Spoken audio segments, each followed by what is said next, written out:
Bienvenue dans votre émission Santé pour tous, émission préventive qui démocratise l'accès à des informations autour de la santé et du bien-être en famille. Aujourd'hui, nous allons parler de la santé physique et de l'impact du sport sur le corps. À ce titre, nous avons invité Madame Tasnim Bektouri, formée en éducation physique, certifiée coach sportif. Elle travaille chez Basic Fit, elle anime des cours pour femmes dans les maisons de quartier.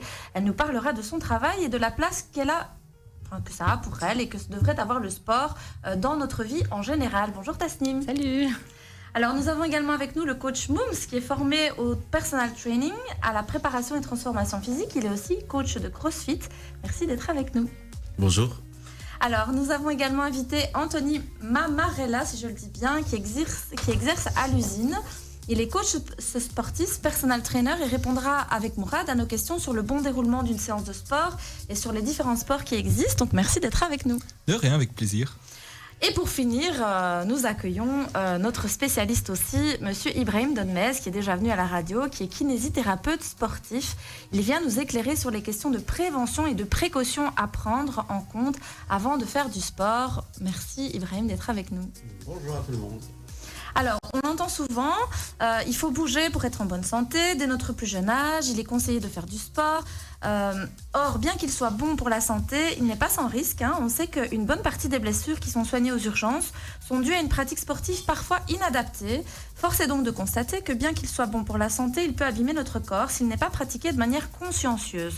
Les blessures les plus fréquentes sont les entorses, les fractures de fatigue ou de stress, sans oublier les blessures musculaires telles que les claquages, les déchirures, les élongations et les crampes. Nous allons donc discuter avec nos spécialistes de manière à rendre notre pratique sportive peut-être plus optimale aujourd'hui. Alors, je vais commencer avec Madame Bektouri.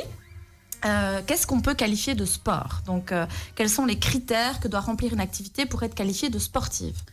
Alors déjà, je pense, pour une simple définition du sport, moi je dirais que c'est toute activité visant à améliorer sa condition physique, avec une pratique qui demande de l'entraînement et un respect de règles.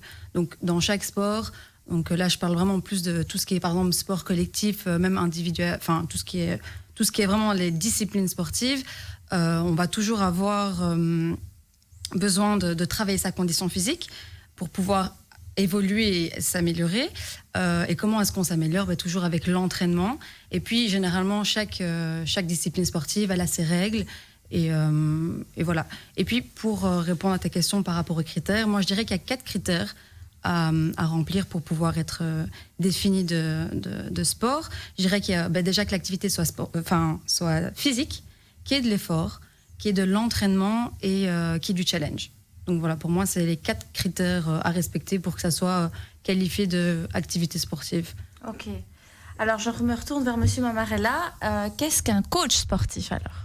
Alors un coach, ça va être une personne comme moi ou comme... Excuse-moi, c'est comment encore ? Tasnim. Tasnim, ok. Il fallait dire autre chose. Mais pour moi, c'est une personne qui va vous aider à développer des aptitudes physiques. Ou par exemple, qui va vous aider à prendre de la masse musculaire ou perdre de la masse graisseuse. Ça peut être également une personne qui va vous aider par exemple à vous revalider, que ça soit après un accouchement, si la personne elle est spécialisée dedans, ou suite à une blessure ou autre. Ça peut être également une personne qui va servir de support psychologique, c'est-à-dire que on a certaines personnes qui ont besoin d'une oreille attentive et on peut l'être. Cette oreille attentive, je pense que c'est même très important dans notre profession. Et enfin, je dirais de motivation et ou de défouloir pour les personnes qui subissent au quotidien des stress énormes.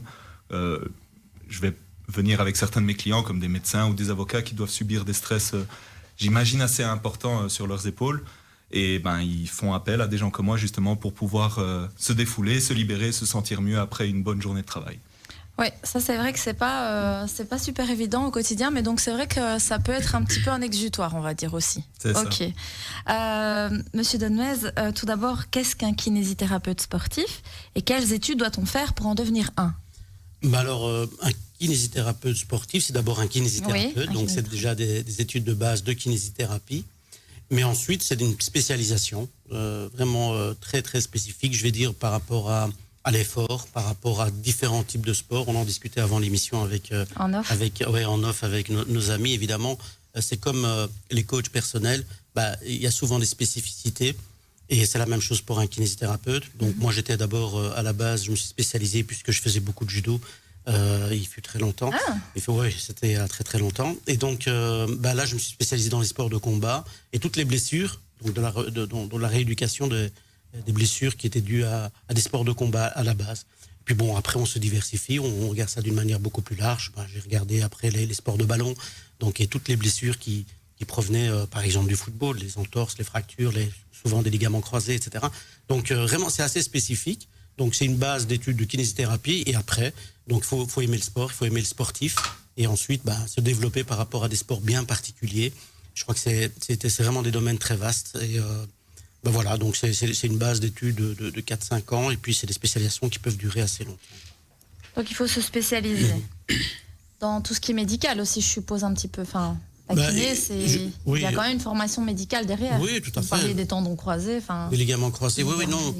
En fait, quand on est kinésithérapeute, on a des cours d'anatomie, de physiologie, etc., d'anatomopathologie. Donc ça, c'est vraiment la base. Après, on sait ce que c'est un ligament croisé quand on est kiné, mais quand on pratique, quand on rééduque un sportif, un footballeur par exemple, qui a eu un ligament antéro-externe qui est déchiré, on sait ce qu'on doit faire.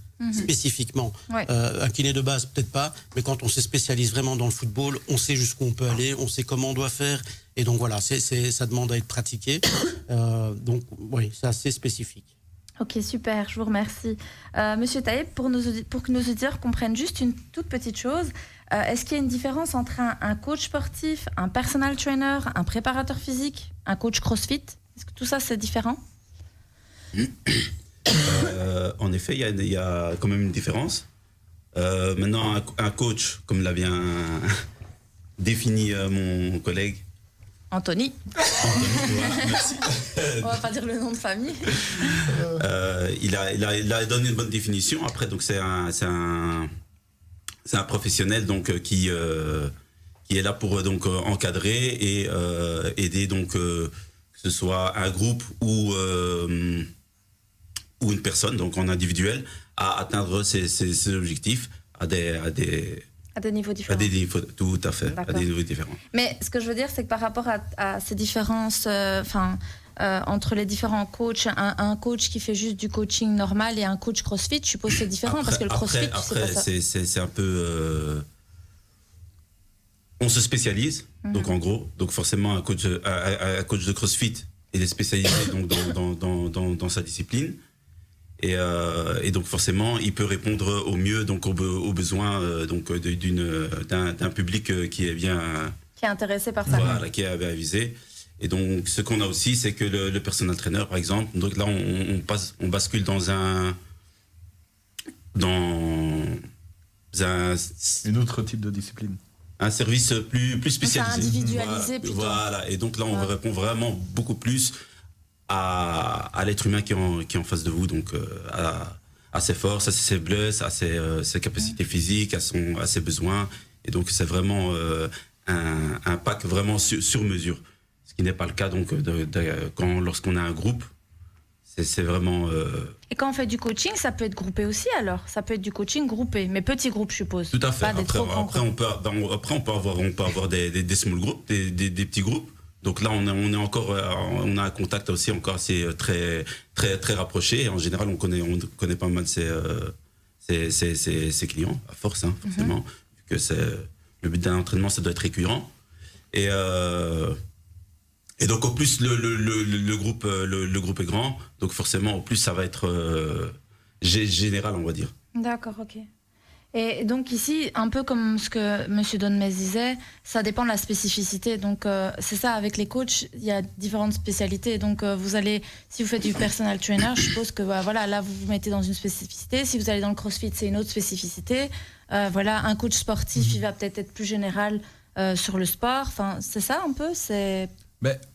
En fait, le terme de coach sportif ou préparateur physique peut être plus ou moins le même. Après, ça dépend vraiment de ce que va être la demande.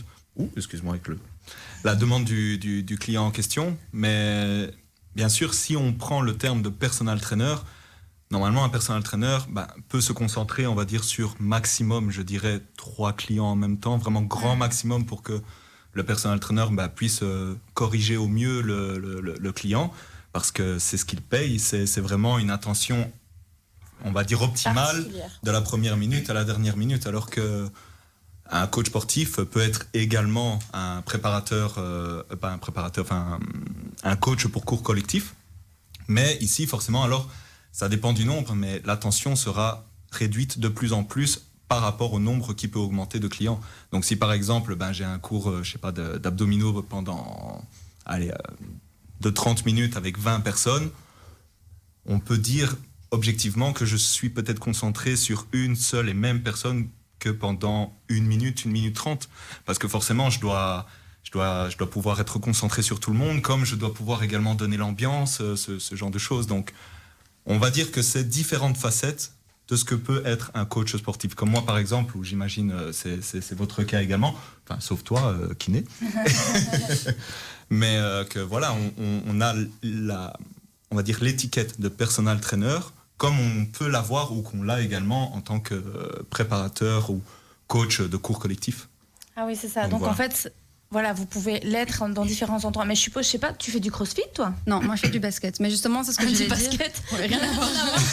Mais c'est ce que j'allais dire justement en tant que préparateur physique aussi. La différence avec le coach, c'est que ça va vraiment être spécialisé dans une discipline. Par Comme exemple, le crossfit, par exemple. Voilà, exactement. Donc par exemple, ce que je fais aussi sur le côté, c'est que je prépare des équipes de basket. Donc c'est vraiment spécialisé basket. Donc ça veut dire qu'on va faire des exercices qui sont propres au mouvement qu'un basketteur va faire. Et ça, c'est aussi, on va dire, la différence avec un coach sportif qui va, je vais pas dire juste, parce que c'est quand même un travail énorme, travailler pour une personne qui va essayer de perdre du gras ou qui va essayer de prendre en masse musculaire. Donc ça, c'est la spécificité du préparateur physique, en fait. Donc en fait, ça dépend des spécialisations que vous avez. Par exemple, toi, tu aimes bien le basket.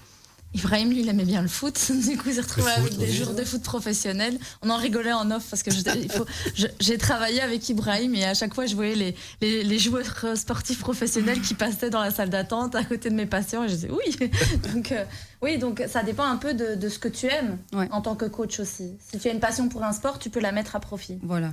D'accord, ok. Et vous avez tous commencé dans le sport ? Moi, personnellement, j'ai joué au football, je pense, de mes 9 ans jusqu'à 22, 23, un truc du style.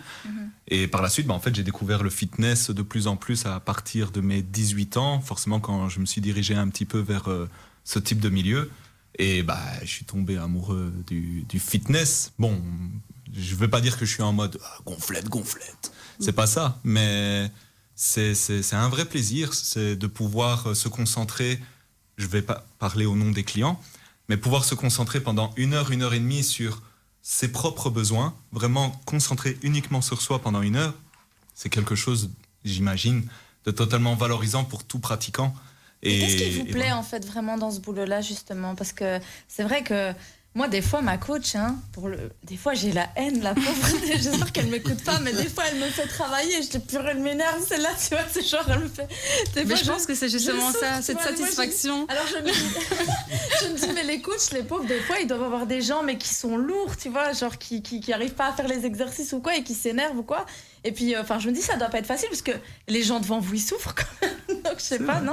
Je sais pas, ça se passe comment? Les clients, ils souffrent, mais ils aiment ça en même temps. Ils sont un peu maso. Si j'aime ça, moi. Franchement, mais c'est obligatoire, mais sinon... Sur le moment même, ils souffrent. Mais une fois que la séance finit, généralement, une séance de sport, on est content, là c'est bon, on est reposé, on est en paix. C'est vraiment un mal pour un bien. C'est ça. Donc sur le moment même, comme elle a dit, on souffre, mais après c'est l'autosatisfaction aussi. Ouais. Donc apprendre vraiment à se dépasser et voir que les limites, il n'y a pas de limite. Donc on sait toujours les reculer. Sortir de sa zone de confort. Et vraiment, on a toujours des blocages à la base. Et c'est vraiment ça, apprendre à se connaître et vraiment à se dépasser au fur et à mesure. Parce que quand on a des missions, des objectifs à atteindre, c'est vraiment... faut les prendre et étape par pour vous, étape. en tant que coach, par exemple, de voir que les gens poussent dans leurs limites ou avancent, c'est quelque chose qui vous valorise ou qui... C'est un kiff, parce qu'on se dit qu'on aide la personne en fait. Ouais. C'est comme ça qu'il faut le voir, même si on sait que le client, dans sa tête, il va nous insulter. Ma mère, je sais qu'elle a pris cher, la pauvre, avec énormément de clients. Mais Bon, je sais déjà C'est que pour je leurs le fais pas besoins. chez toi, tu fais ça. Non, mais je veux dire, le fait de les voir évoluer comme ça, c'est un vrai kiff. C'est juste le fait d'aider des gens, en On se fait. sent utile en fait aussi. C'est ça. Voir le résultat. Exact. Et comme il disait, c'est le fait qu'ils apprennent à se Exact. connaître. Après, faut aimer transmettre. Ouais. Transmettre, faut être pédagogue et vraiment aimer ce qu'on fait. Faut être passionné pour pouvoir transmettre au mieux, quoi. Ouais, ça, c'est vrai. Et donc, ça c'est vraiment la base, quoi. Faut être vraiment pédagogue et avoir le kiff, cette envie patience d'expliquer ouais, faut être patient. Ouais. Et patient, méthodique. Ouais, parce et, que je suppose que les résultats viennent pas comme ça en claquant des Non, doigts. en Quoi. fait, ouais. On va devoir partir à la pause, chers auditeurs. Donc, on va continuer à parler de tout ça aussi avec Monsieur Donmez, parce qu'il va nous expliquer aussi les risques et voilà les choses qui sont plus, moins. Donc, restez avec nous. On parle du sport aujourd'hui et de la manière de faire du sport avec des spécialistes, avec nos coachs et avec notre kiné sportif. Donc, je vous dis à tout de suite sur Arabelle FM.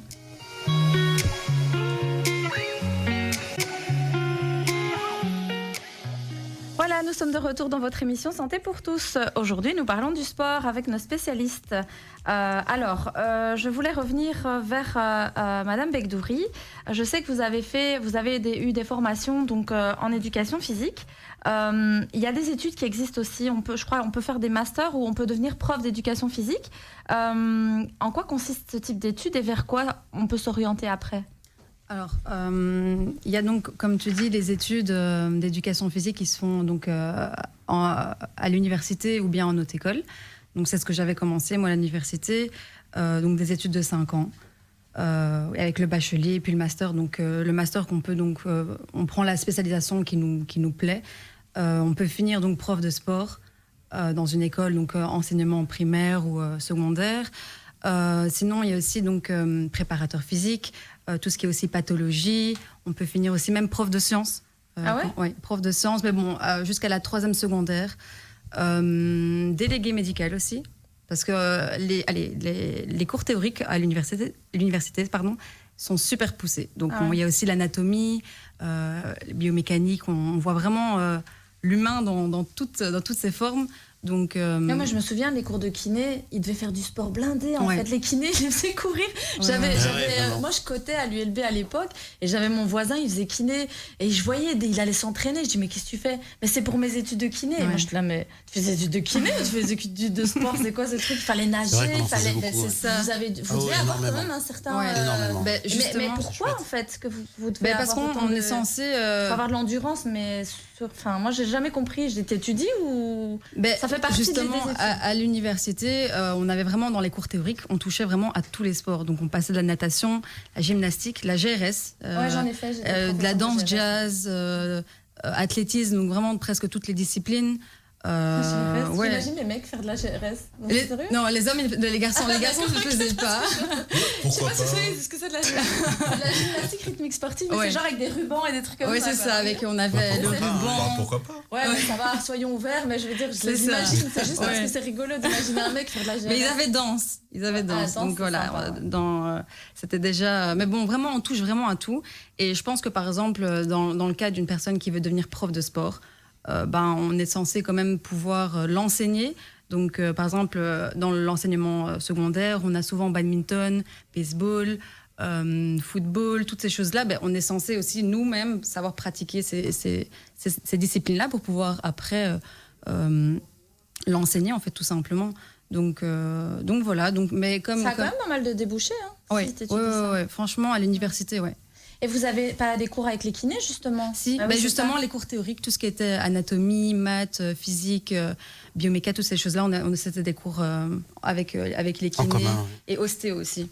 Mais parce que c'est vrai que les gens ont tendance à croire que si tu fais du sport ou si t'étudies ça ne s'étudie pas le sport, tu vois, alors que bien sûr. Si vous devez faire des formations pour pouvoir coacher et accompagner des gens. Et justement, parce qu'il y a aussi ce risque des blessures. Et moi, je voulais revenir avec Monsieur Donmez. Quelles sont les blessures sportives qu'on peut voir le plus souvent, par exemple ? Ça dépend vraiment de la discipline sportive.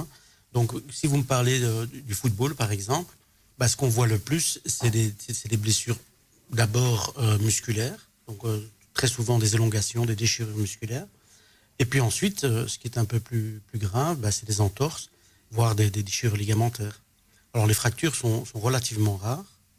Ça peut arriver, mais c'est relativement rare.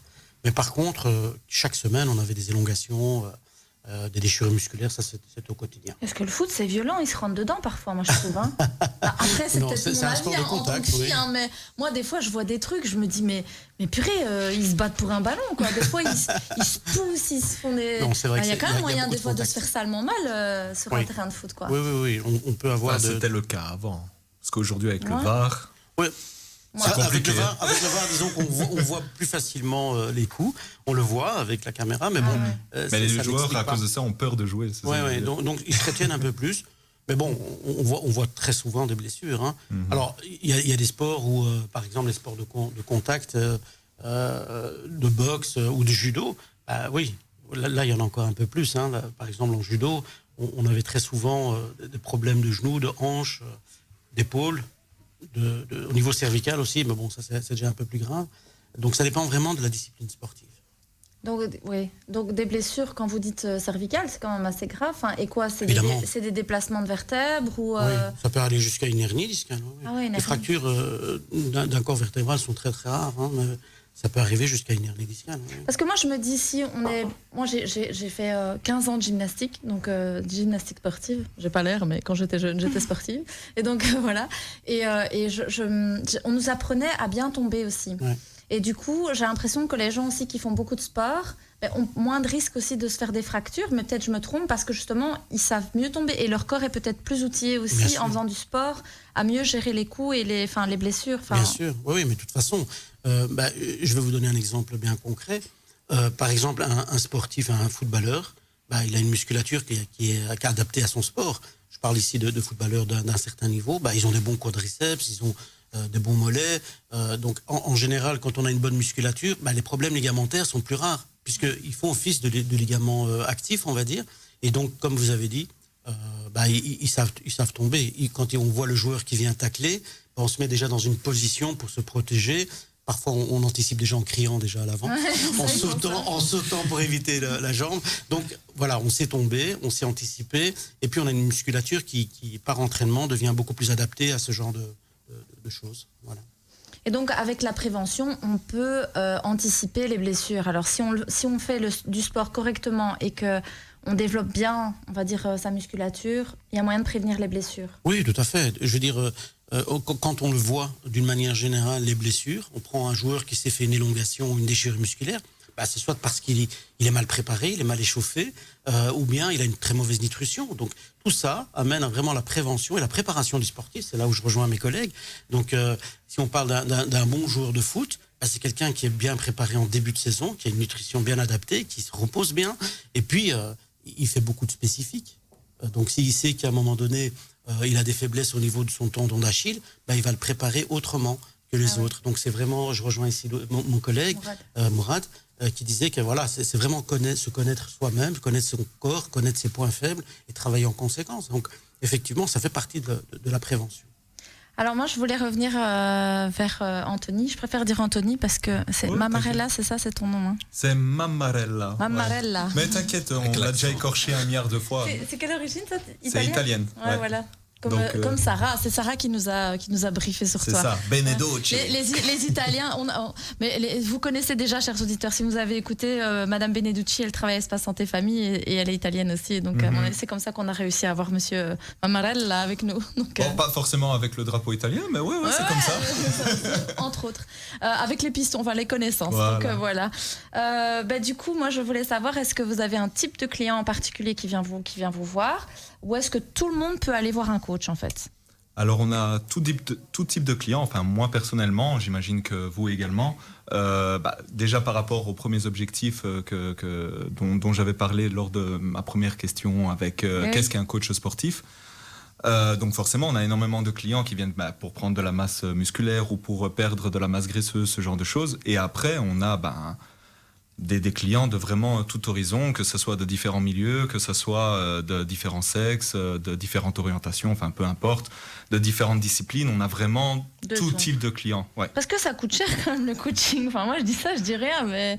Ça coûte cher, mais en même temps, ça dépend. Ouais, les coachs, C'est un investissement. C'est un investissement. C'est le kiné qui dit ça. attention, Ouais. mais le kiné c'est remboursé par l'INAMI, les gars. Donc, Voilà, c'est vrai, c'est vrai. Après, la santé n'a pas de prix. Hein. Ah. Et on en a plus, donc, Mais honnêtement, mine de rien, quand on regarde par exemple les petites dépenses journalières qu'on a, par c'est exemple les petits coca, les petits monsters, les petits chocolats, tu par-ci retires tout par-là. ça, tu le mets dans le coaching. C'est ça, tu retires tout ça, tu as facilement au moins 2 séances d'entraînement avec un coach par semaine. Facile. Ouais, Donc je pense que tout le monde peut le faire. C'est juste une question d'organisation. De priorité aussi, je dirais. Voilà. Surtout de priorité. Ouais. c'est ça. Et après, il faut pas oublier que de toute façon, un coach, il doit pouvoir s'adapter à n'importe quelle situation, à n'importe quel type de client, que ce soit un client qui peut se permettre, par exemple, de faire 5 séances semaine, ou un client qui peut faire que une séance tous les 2-3 semaines. Forcément, ça va pas être le plus favorable à, on va dire, à un très bon suivi, mais au moins, c'est déjà un suivi. Parce que quand on voit certains clients ce qu'ils font, tout seuls, C'est dangereux, quoi. Ouais. Vaut mieux Ouais, mettre. moi j'avais commencé le sport tout. D'abord, j'avais commencé chez Basic Fit. Et puis après, ça a fermé avec le confinement. Alors je me suis dit, c'est pas grave, je vais mettre mon tapis dans mon salon et je vais faire devant la télé. Mais des fois, le lendemain, je crevais de mal. Mais exagéré, quoi. Je veux dire, je me disais, j'ai mal au dos, c'est bizarre et tout. Je prenais des poids, j'allais été chez Decathlon m'acheter des poids. Et je faisais des trucs comme ça, là, tu vois. Et mon fils, il me dit, qu'est-ce que tu fais, maman? Tu fais la gymnastique? J'ai dit, ouais, vas-y, laisse-moi, je fais ma gymnastique. Mais c'est vrai que si on a personne à côté, c'est quand même dangereux parce que, voilà, par exemple, je sais que ma coach, ce qu'elle me dit parfois, c'est quand je fais mes exercices, elle me dit, Virginie, qu'est-ce que tu fais? Protège ton dos, protège ton dos. Elle me dit, tu t'abaisses trop, tu dois. Elle me dit, sors plus tes fesses ou des trucs comme ça. Elle va dire, voilà, parce qu'elle me dit, tu prends du poids, mais tu dois vraiment bien. Faut pas pousser ton dos en avant. Donc voilà, elle va te donner des conseils qui font que tu protèges aussi tes articulations. Et... Oui, ça peut être dangereux, tout à fait. Tu l'as bien dit. Il y a une manière d'utiliser un appareil. Hein. Je veux dire, si tu ne fais pas attention à l'ergonomie, la manière dont tu t'installes, et puis les poids que tu prends et l'axe dans lequel tu travailles ton mouvement, bah, ça peut être vraiment dangereux. Tu peux mettre des contraintes dans une articulation, bah, tu peux augmenter tous les risques de déchirure, etc. Donc en voulant bien faire, tu peux parfois faire très mal. Ouais, et donc investir pour un coach, c'est quand même alors peut-être Très important, utile. plus utile. Ouais. Parce qu'au final, après, c'est investir dans les médecins, investir dans les kinés. Vaut mieux directement investir dans On se partage le boulot. En fait. Ouais, voilà, c'est ça, je vois ça. Ceux qui veulent investir dans un coach, bah, ils vont moins investir chez un kiné et vice versa. Après, les coachs, ils savent peut-être pas tout non plus au niveau médical et tout ça. Ça alors, vous ça arrive dépend. de réorienter alors? Ça peut-être dépend des coachs, en fait. C'est-à-dire que malheureusement, en Belgique, c'est pas un métier protégé. C'est-à-dire qu'il y a énormément de personal trainers qui, en fait, ont juste fait 2-3 ans de foot ou de basket, ou peu importe, mais qui ont fait 2-3 ans de sport et qui se disent coach. Ouais. Alors que, comme justement, notre ami... excuse-moi les prénoms. Ibrahim. Très joli T'inquiète, prénom. dans 3 semaines, j'y arriverai. Mais... on voit énormément de coachs qui, par exemple, montrent un exercice à un client, mais pas dans le bon axe, pas en utilisant la bonne articulation et autres. Et ça, c'est très dangereux. Donc, je pense que, de toute façon, un client, aujourd'hui en Belgique, vu que c'est pas un métier protégé, il doit demander un minimum de référence au coach. Parce que si le coach, il dit juste, ouais, j'ai fait REPS. Oui, d'accord, mais REPS, c'est la formation de base que tout le monde peut faire pour 2-3 mois. Et puis, voilà, je suis coach. Non, je suis pas d'accord. Donc, ça demande certaines connaissances pour le bien du client. Et puis, je pense qu'il y a énormément de coachs qui ont un certain prix parce que justement, ils ont certaines connaissances, ils ont passé un certain temps aux études et donc ça le valorise comme un médecin, comme un kiné ou peu importe. Et alors quand on voit certains coachs qui, par exemple, ils disent « Non, viens chez moi, moi je fais la moitié du prix », oui, mais regarde d'abord s'il est vraiment coach, Oui, parce que cette personne peut te faire mal. Hyper important. Comme il l'a dit, c'est super juste. C'est qu'il y a très peu, malheureusement, de personnes qui connaissent vraiment, vraiment bien le métier et qui ont vraiment les références qu'on a besoin. Donc moi, j'ai eu par exemple, je ne vais pas citer de nom, donc dans un club, on a fait appel à moi parce qu'il y avait un joueur qui faisait des blessures récidives. Donc il faisait une déchirure aux ischio-jambiers et après sa convalescence, il retournait, il refaisait la même blessure. Après, quand on regarde la personne qui s'occupait de son entraînement, les exercices qu'il faisait faire, même moi, j'aurais fait des déchirures, quoi. Donc, c'est vraiment pas adapté. Donc, quelqu'un qui connaît la biomécanique, par exemple, qui sait qu'un muscle, sur sa totalité, il peut fonctionner en piste interne, voilà, c'est très technique. Si on sait qu'on a ce type de blessure-là, on va éviter certains mouvements, ou en tout cas en début de sa convalescence.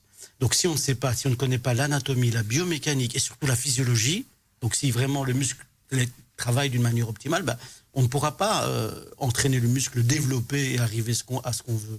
C'est vraiment très difficile. Et aujourd'hui, il y a un réel problème au niveau de la formation des coachs. Il y en a très peu. Ouais. C'est vrai qu'il faudrait peut-être plus cadrer. On avait eu ça aussi avec les psys, je me souviens. À l'époque, le titre de psychothérapeute n'était pas protégé. Maintenant, ils l'ont protégé. Ils ont imposé qu'il y ait 4 années d'études pour devenir psychothérapeute en plus d'être psychologue. Et donc, je me souviens que justement... Et alors après ça, c'est devenu des coachologues. Donc, non, je rigole avec ça. Mais c'est vrai que tous ceux qui étaient psychothérapeutes et qui n'ont pas eu le titre reconnu sont passés à autre chose. Et donc, c'est important parce que finalement, ces reconnaissances-là, ça permet aux clients d'objectiver et d'aller chercher quelqu'un qui s'y connaît vraiment. D'être sûr d'avoir quelqu'un de bien formé en face de soi. Et comment on peut savoir ça? Il faut demander quoi? Est-ce que tu as fait une formation dans le coaching ou des trucs comme ça? Alors, je pense que malheureusement, aujourd'hui, on est obligé de le faire en tant que client, c'est-à-dire de demander ce genre de CV, entre guillemets, même si... Je tiens à le dire, c'est pas forcément les diplômes et les formations qui font un bon coach, parce qu'il y a énormément de coachs qui ont fait des études, qui ont des connaissances, mais qui sont pas bons coachs pour autant. Donc ça veut pas dire non plus que formation, ça veut dire d'office connaissance et savoir pratiquer, mais aujourd'hui malheureusement je pense qu'on est plus ou moins obligé, ou alors que tu connais vraiment la personne depuis X temps, que tu sais comment il s'entraîne, que tu sais que son discours a une certaine logique, tu peux te laisser tenter, mais voilà, je pense qu'ici, malheureusement, on est obligé de demander un minimum de formation. Ouais, tout à fait. Et alors, moi, je voulais demander à Mourad aussi, mais on voit qu'il y a énormément de salles de sport. Enfin, maintenant, il y a de plus en plus de style Basic Fit, ça coûte pas cher. Enfin, voilà, c'est vachement avantageux. Pour 19 € par mois, tu peux aller faire ton sport, mais tout seul. Et pour 29 €, tu peux faire des cours collectifs avec quand même quelqu'un qui donne cours. Donc... il y a beaucoup de gens qui vont là-dedans et moi j'ai envie de savoir quels sont les avantages et peut-être les inconvénients et en quoi c'est peut-être plus intéressant d'avoir un personal trainer à ce moment-là, même en salle de sport, parce que je sais que vous bossez aussi dans les salles de sport. Ouais. Les avantages, donc ce qui est chouette, c'est que ça a été, comme tu viens de le dire, ça a été démocratisé. Ouais, c'est moins cher. Donc ce qu'il y a ici en Belgique, c'est pas trop le sport, c'est pas trop dans la culture. Contrairement aux pays anglo-saxons. Donc, pour les gens, c'est pas, ils sont pas nés dedans, donc c'est pas une priorité. Et donc, forcément, le budget, il passe en seconde, en second lieu. Donc, ça, les chaînes de salles de sport donc, ont permis l'accessibilité à toute la famille. Donc, ça, c'est super intéressant. Ça, c'est une première chose. Une deuxième chose, c'est que elles sont tellement démultipliées que tu peux en trouver il partout. suffit juste d'avoir ton sac et tu plonges à gauche, à droite à n'importe quelle heure. Aussi, en parlant de n'importe quelle heure, c'est aussi il y en a certaines qui sont 7 sur 7, 24 sur 24. Après, à côté de ça, le problème, c'est que on a moins d'encadrement. Contrairement à l'époque, il y avait moins de salles, c'était plus onéreux, mais il y avait un coach qui était en salle. Et donc ce n'est plus le cas. Donc les clients, ils sont livrés à eux-mêmes. Et donc le commun des mortels, ils arrivent là en salle, ils savent pas quoi faire. Et ça termine souvent sur le tapis.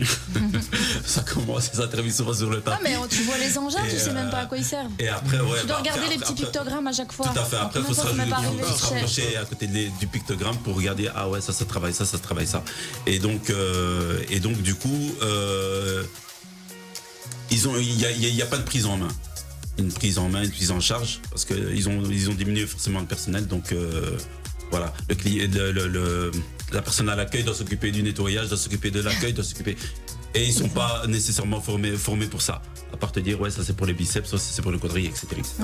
Donc c'est ça vraiment le désavantage. À côté de ça, l'avantage du du personal trainer ou du coach, c'est vraiment de prendre le client en main de A à Z. Donc de faire un état des lieux, on va dire ça comme ça, d'évaluer un peu sa forme physique et de voir le tenant, l'aboutissant, où il veut aller, où il est, où il veut arriver, et vraiment mettre une stratégie, donc une mise en place pour l'aider à atteindre ses objectifs en toute sérénité, quoi, en toute sécurité, quoi, donc. Ok, super.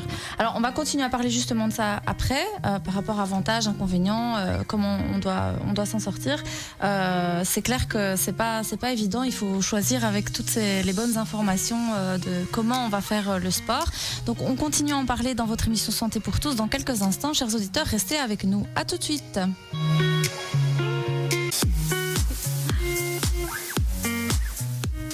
Voilà, on est de retour en off. En fait, je m'amuse avec mes invités, je leur pose tout plein de questions. Je suis sûre que vous avez envie de leur poser plein de questions aussi.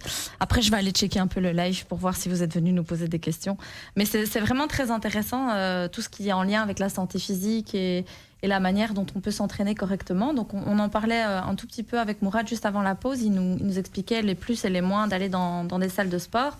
Le risque, d'être un peu livré à soi-même aussi quand on est dans une salle. Moi, ça m'est déjà arrivé, je sais pas vous, d'aller dans une salle de sport et de voir une machine et je me dis, ça se prend quel côté ce truc-là ou voilà. Une fois, je me suis mis devant un truc de ski là. Je sais pas si pour ceux qui connaissent pas, c'est un genre de truc avec deux poignets qu'on doit. Non, c'est deux poignets en haut qu'on doit tirer vers le bas comme ça. Et en fait, moi je tire comme ça et en fait il faut plier tes jambes. Tu dois plier. En fait, tu dois vraiment te mettre en position de ski quand tu vas chercher ce truc-là. Et moi, pour moi, je vois un truc en l'air, je tire dessus. Et en fait, c'est ça, c'est que finalement, on se positionne pas bien, on sait pas bien comment il faut mettre le corps. Et donc, c'est vraiment important quand même d'avoir quelqu'un qui vient vous expliquer tout ça. Et comme tu disais, dans les salles, Mourad, la personne qui est à l'accueil, elle doit tout savoir faire. Et moi, parfois, je vais chercher la personne et je dis ouais, au fait, j'ai pas le temps. Tu vois, elle est là avec son horaire, son planning et tout. Et toi, tu lui dis ouais, viens m'aider parce que je sais pas comment on fait ce truc-là. Et elle sait pas t'aider en fait. Tout à fait. Ouais. Après, ce qu'il y a aussi dans ce genre de salle, c'est que c'est des personnes sédentaires en général. Personne ordinaire, monsieur tout le monde qui vient à la salle, qui se met parce que c'est pas cher et tout. Et un des gros problèmes qu'ils rencontrent aussi, c'est qu'ils arrivent à la salle, mais ils savent pas quoi faire. Ben non. Donc ils n'ont aucun programme, ils arrivent là, qu'est-ce que je vais faire? C'est pas au moment d'arriver à la salle qu'il faut se poser la question, c'est trop tard. Ouais, c'est ça. Et donc là, après, je commence à chipoter, je fais un peu de ci, je fais un peu de ça, je fais un peu de ça. Tu copies les autres. Moi, je copiais les autres. Je voyais les autres, je fais comme elle. On n'optimise pas son entraînement parce qu'on ne sait pas comment travailler, on ne sait pas utiliser les machines comme il faut. Et voilà, on passe 2 heures dans la salle et ça finit généralement alors que sur le si tapis on est efficace, on peut plier ça en. Ah, c'est ça que vous disiez tout à l'heure, on finit sur le tapis. Ouais. C'est sur le tapis de course. Parce que quand on arrive, moi j'avais une cliente, voilà, c'est ça. Moi, elle faisait que de la course sur le parce tapis. Que tu sais ou pas quoi faire. Elle me dit, j'arrive à la salle, je vois des machines. Elle me dit, je sais pas à quoi ça sert, je sais pas comment m'en servir, je sais pas combien de répétitions je dois faire, est-ce que je dois travailler avec du temps, est-ce que je sais pas. Donc tout ce que j'avais à faire, c'était ok, au moins courir, je sais, je sais comment on court. Donc voilà. C'est tout ce que je sais faire. Et le truc qui monte les escaliers aussi, ça j'en ai déjà fait aussi. Mais c'est vrai qu'il y a toute une partie avec les machines et en fait ça a l'air tellement compliqué quand on voit toutes les machines. Enfin moi je parle vraiment pour quelqu'un qui faisait pas de fitness et tout ça. Quand t'arrives, tu vois toutes les machines, tu dis c'est quoi ce truc? Il y en a une, t'es assis, tu dois tirer vers toi et puis tu dis tu plies les jambes ou tu les plies pas. Enfin tu vois.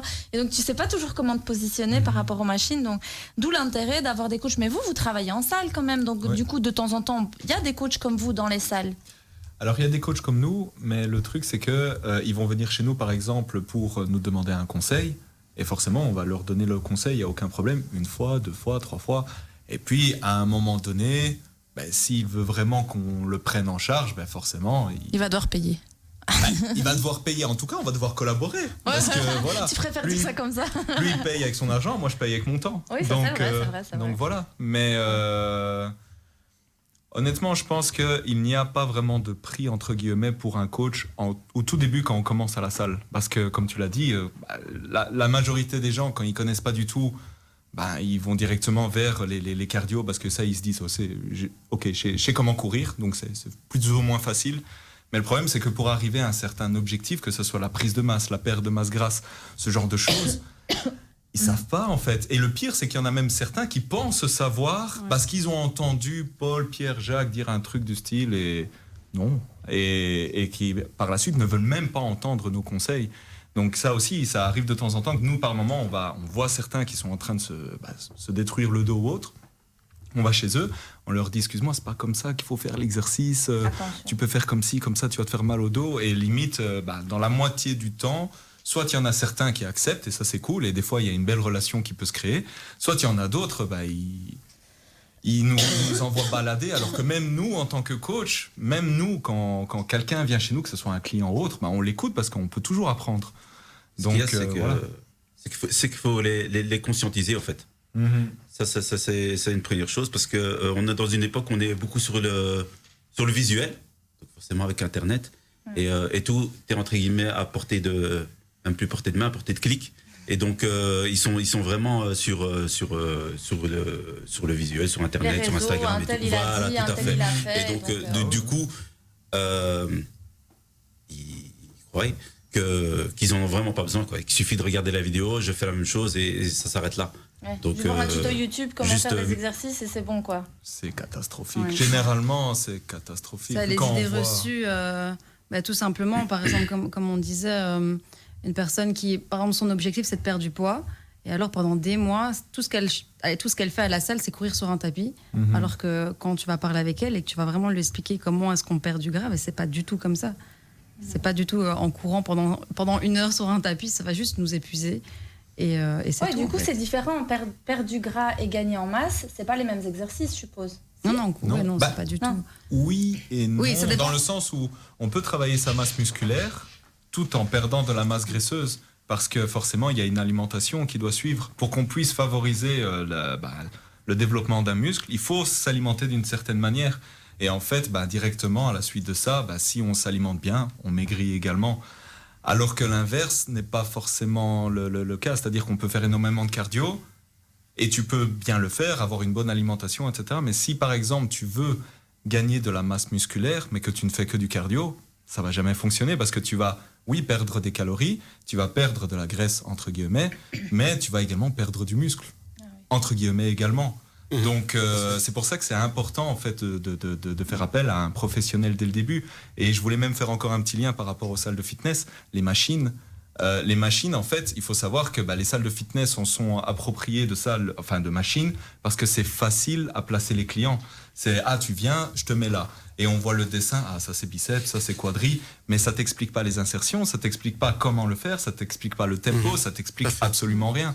Et en fait, au fur et à mesure, tu peux soit te blesser, soit au mieux juste perdre du temps. Mais alors gagne du temps, te blesse pas et viens chez nous. Frère. Ouais, voilà. J'irai même plus loin, en prenant par exemple un seul appareil, en changeant la charge que tu mets, en changeant la vitesse à laquelle tu le fais, le nombre de fois que tu répètes le mouvement, tu peux avoir un effet de masse ou un effet plutôt de plus affiner le muscle. Tout à fait. Alors, par exemple, un quadriceps, moi quand je rééduque un footballeur, sur l'ensemble du mouvement du genou, de flexion-extension, si on veut rapprocher 2 insertions, je vais faire le mouvement sur le même appareil, mais je vais limiter sur l'amplitude du mouvement. Pour plutôt muscler, pour plutôt prendre un peu plus de force musculaire ou autre. Donc, tout ça rejoint le fait que, il y a des grandes chaînes aujourd'hui de salles de sport. Évidemment, c'est la rentabilité. Et c'est bien qu'il y en a partout. Évidemment. Aussi, c'est bien. Non. Qu'il y en ait partout, c'est une très bonne chose. Ça donne accès à l'idée du Voilà. sport. Et que les prix soient démocratiques, c'est très bien. Donc, comme on a dit, on prend son sac, on y va. Mais après, quand on y va, qu'est-ce qu'on en fait? Et souvent, ce qu'on s'aperçoit, et ça, c'est des études qui le disent, c'est que les gens qui prennent un abonnement dans une salle comme ça et qui ne sont pas accompagnés, au bout de 3 mois, ils arrêtent. Ou ils ont un abonnement, mais ils n'y vont plus. Exactement. Pourquoi? Parce qu'on ne sait pas ce qu'on doit faire. Parfois, on le fait mal, on se fait mal. Parce qu'il n'y a pas de suivi. D'où l'importance d'un vrai coach, d'un entraîneur qui est vraiment spécialisé pour ce type de mouvement. Je crois que, en tout cas au début, le temps de connaître vraiment tous les appareils et la manière dont on doit travailler, c'est aussi de la prévention santé. Il faut faire appel à un coach. Et oui, non, en fait, les prix sont vraiment beaucoup plus démocratiques qu'avant. Enfin, ici, on a l'élite, donc ils sont très très chers. Oui, ça coûte quand même cher un coach. Hein. Moi, je dis quand même. Hein, donc, C'est comme tout. Moi, par exemple, j'ai un prof de chant parce que dans mes heures perdues, j'aime bien chanter. Et une petite chanson avant la fin de l'émission, je le sens. Non, on verra. Mais je veux dire par là, ça a un certain prix.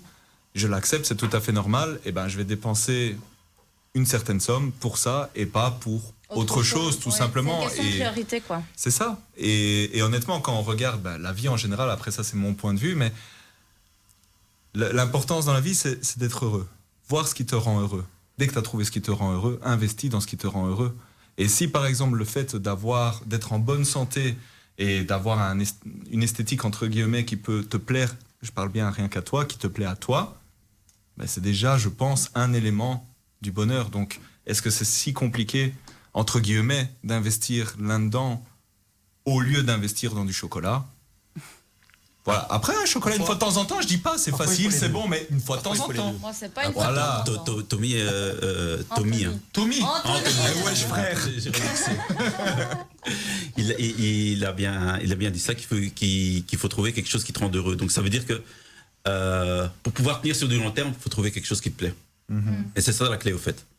Parce que si c'est une corvée de le faire parce que ta mission est d'aller la pilule à la plage, ça va être difficile. Bon, ça peut tenir un temps, mais après ça devient difficile. Mais quand tu trouves ton envie, ton kiff, là tu arrives à garder sur du long terme sans problème, quoi. T'attends le jour et l'heure pour aller faire ton activité. Et donc ça c'est vraiment super important. Mais il faut trouver alors une activité qui est adaptée à tes besoins, alors c'est ça aussi. Adapter, tes besoins. Il y a toujours moyen d'adapter, hein. Mais je veux dire, si ton activité sportive elle est trop trash ou que c'est trop difficile ou que tu t'y retrouves pas, ça va pas le faire non plus. Après, ce qu'il y a, c'est là où rentre en compte le coach. Hein. Il dit c'est rendre accessible entre guillemets ce qui paraît en tout cas inaccessible. Et donc il y a toujours moyen d'adapter les mouvements, de les rendre plus faciles pour après progresser. Moi, ce que j'ai au fur et à remarqué mesure. par contre chez ma coach, j'ai remarqué que quand elle voyait que j'étais au bout de ma life, elle va adapter l'exercice ou alors elle va diminuer le rythme.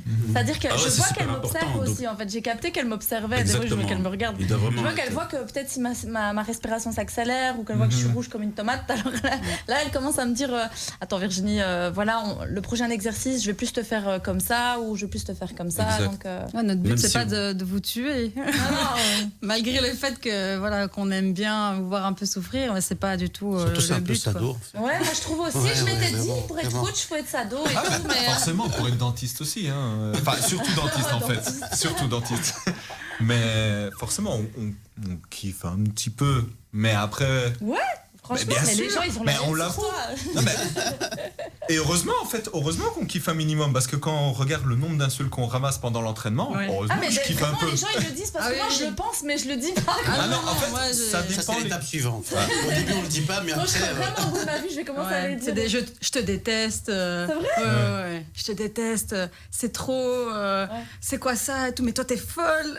Ouais, des fois- Non, moi je lui dis, franchement, je lui dis non, j'y arrive pas. Je lui dis moi, C'est j'arrive t'es pas. gentil, Moi je t'es suis gentil. gentille, je lui dis j'arrive pas. Elle me dit si, tu peux le faire. Je dis mais non, je te dis, je vais tomber si je le fais, tu vois, je vais plus me relever. Elle me dit descends plus bas, si descends plus bas, je remonte plus. Je lui dis, tu vois, des fois je suis dans des trucs comme ça.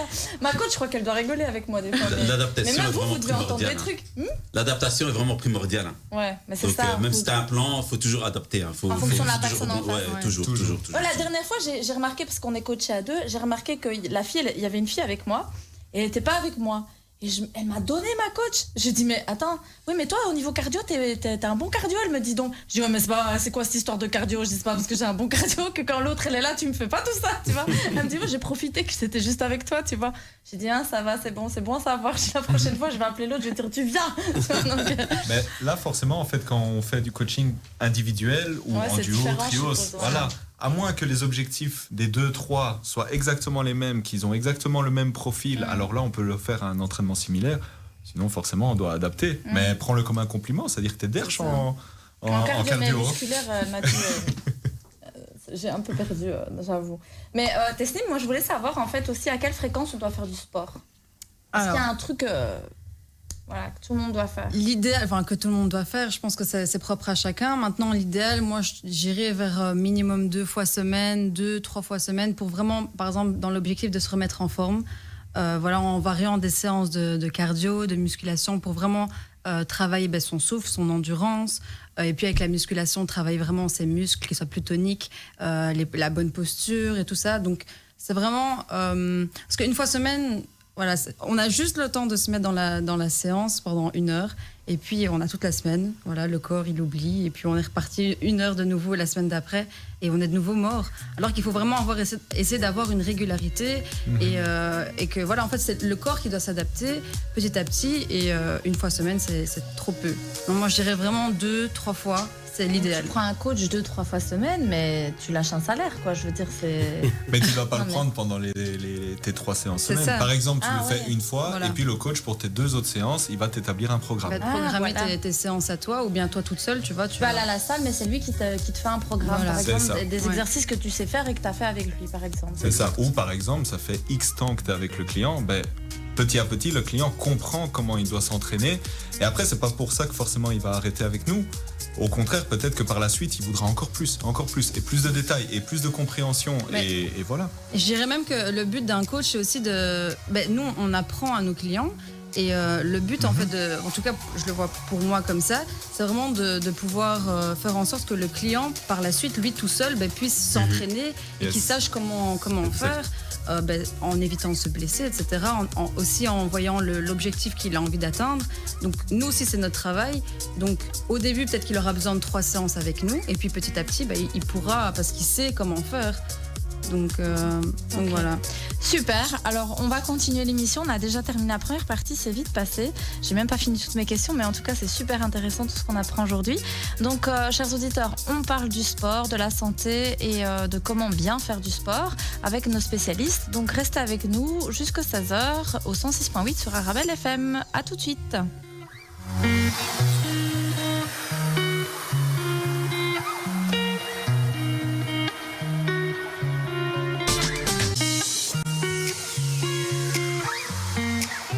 Voilà, nous sommes de retour dans votre émission Santé pour tous. Aujourd'hui, nous parlons de l'impact du sport sur le corps avec nos invités. Nous avons Monsieur Ibrahim Donnez qui est kinésithérapeute sportif.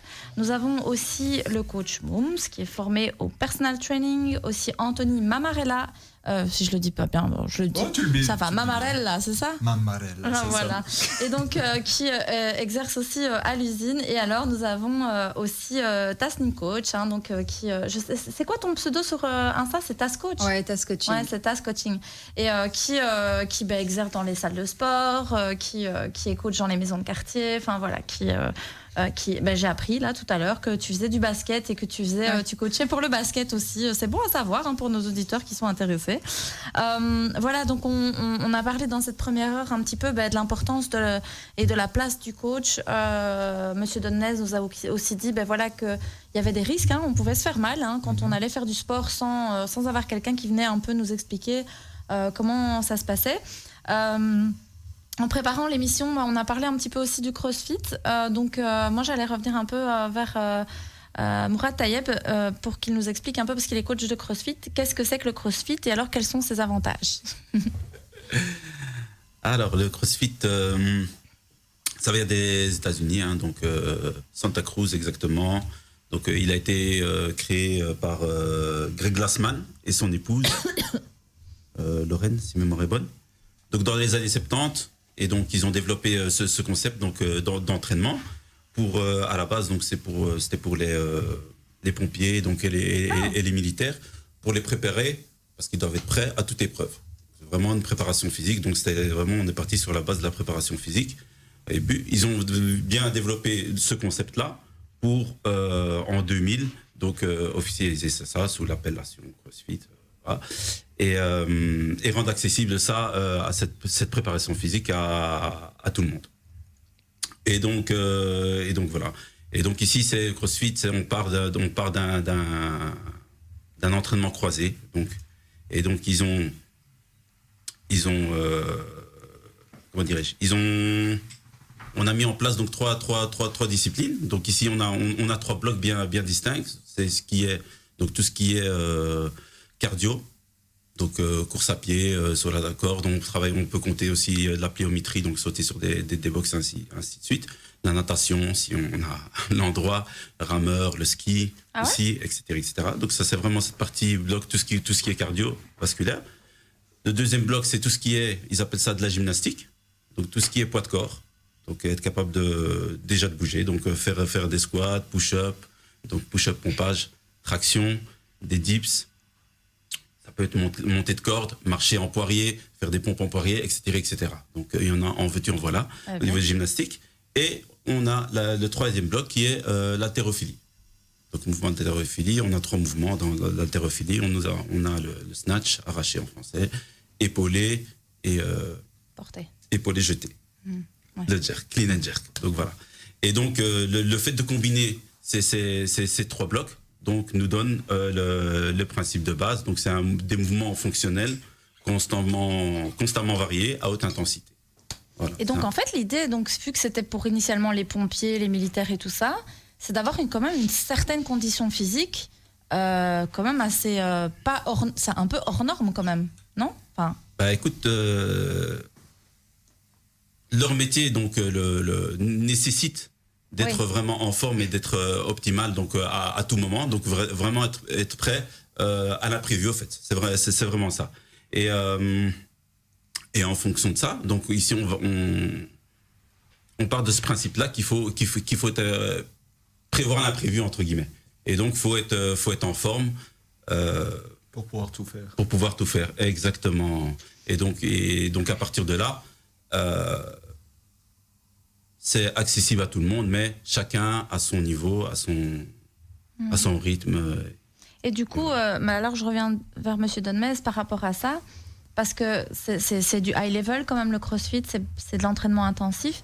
Est-ce que y a des dangers, ou à quoi il faut être attentif, enfin, par rapport à ce bien sûr, comme tous les sports, il y a un danger. Bon, celui-là, de ce qu'on voit quand on ne connaît pas bien de l'extérieur, effectivement, on a l'impression que c'est très hard quand même. Oui. On les voit soulever porter des pneus, trucs, avec des cordes dans tous les sens. Cordes, ça, j'avais vu aussi, c'est quand même relativement intense. Ouais. En tout cas, c'est l'aperçu qu'on a. Mais évidemment, si on n'est pas bien préparé, si on n'a pas une base vraiment solide à la base, je pense que ça peut occasionner effectivement des blessures. Donc voilà, si c'est juste des contractures, c'est très bien. Mais si le mouvement est mal fait et puis à un moment donné, on dépasse certaines limites, évidemment, ça peut occasionner beaucoup de blessures. Oui, tout à fait. Oui, donc il faut faire attention quand même. Tout à fait. Tesnim, est-ce que c'est possible de faire trop de sport? Bien sûr que c'est possible. Comme dans tout, en fait, c'est possible de faire tout dans l'excès. Et comme dans tout, quand on fait quelque chose dans l'excès, c'est pas bon. Donc ça a un nom, on appelle ça le overtraining ou le surentraînement.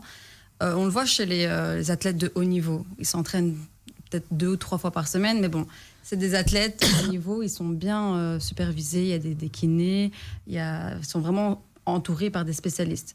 Maintenant, une personne lambda qui va s'entraîner trop souvent, 2 fois par jour, si c'est mal fait aussi, elle risque de se blesser. Le corps est fatigué, il récupère pas, pardon.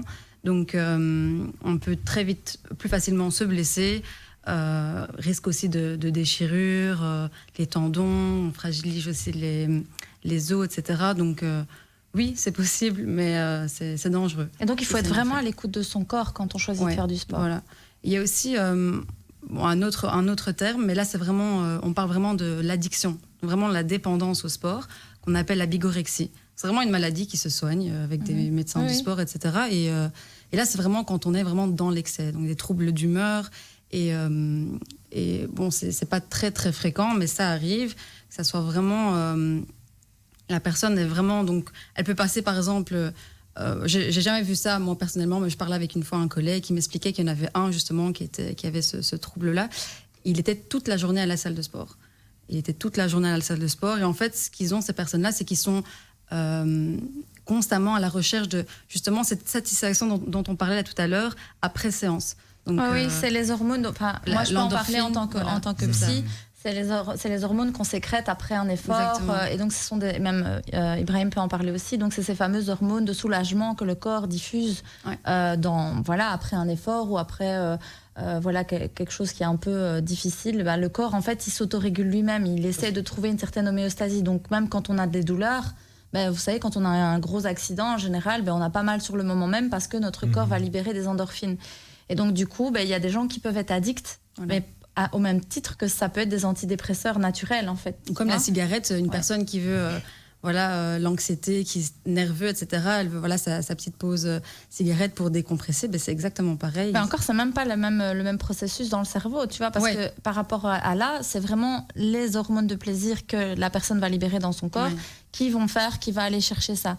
Donc, moi, ça me fait penser, quand tu dis ça, aussi, nous, on le voit avec les personnes qui sont anorexiques, mentales, elles vont aussi faire beaucoup de sport parce qu'elles pensent qu'elles sont trop grosses, mais du coup leur corps va essayer de compenser et va de nouveau aussi libérer ces fameuses hormones et donc on peut même être addict à ses propres sécrétions d'hormones là et donc il y a des risques de dépendance un peu comme une cigarette comme tu disais, on peut mais pire je pense que la cigarette. Donc c'est vrai que là il faut du coup faire attention que on doit bien respecter notre corps et les besoins de notre corps et être dans le too much c'est pas bon non plus. Ouais. Ok. Tout à l'heure, M. Donmez, je vous demandais quelles étaient les blessures qu'on voyait le plus souvent. Maintenant, j'ai envie de savoir comment on peut les éviter. Donc, à quoi est-ce qu'on doit être attentif quand on fait du sport? Comment on peut éviter de se blesser? Prendre un bon coach. Juste prendre un bon coach. Il y en a 3 ici qui sont excellents. Voilà. Non, mais plus sérieusement, évidemment, je crois que c'est vraiment, d'abord, comme Mourad l'a dit, c'est vraiment savoir ce qu'on attend du sport. Ça, c'est vraiment le plus important. Donc, qu'est-ce que j'en attends? Je me sens trop gras, je sais pourquoi j'y vais, etc. Donc, être préparé psychologiquement avant d'y aller, c'est hyper important.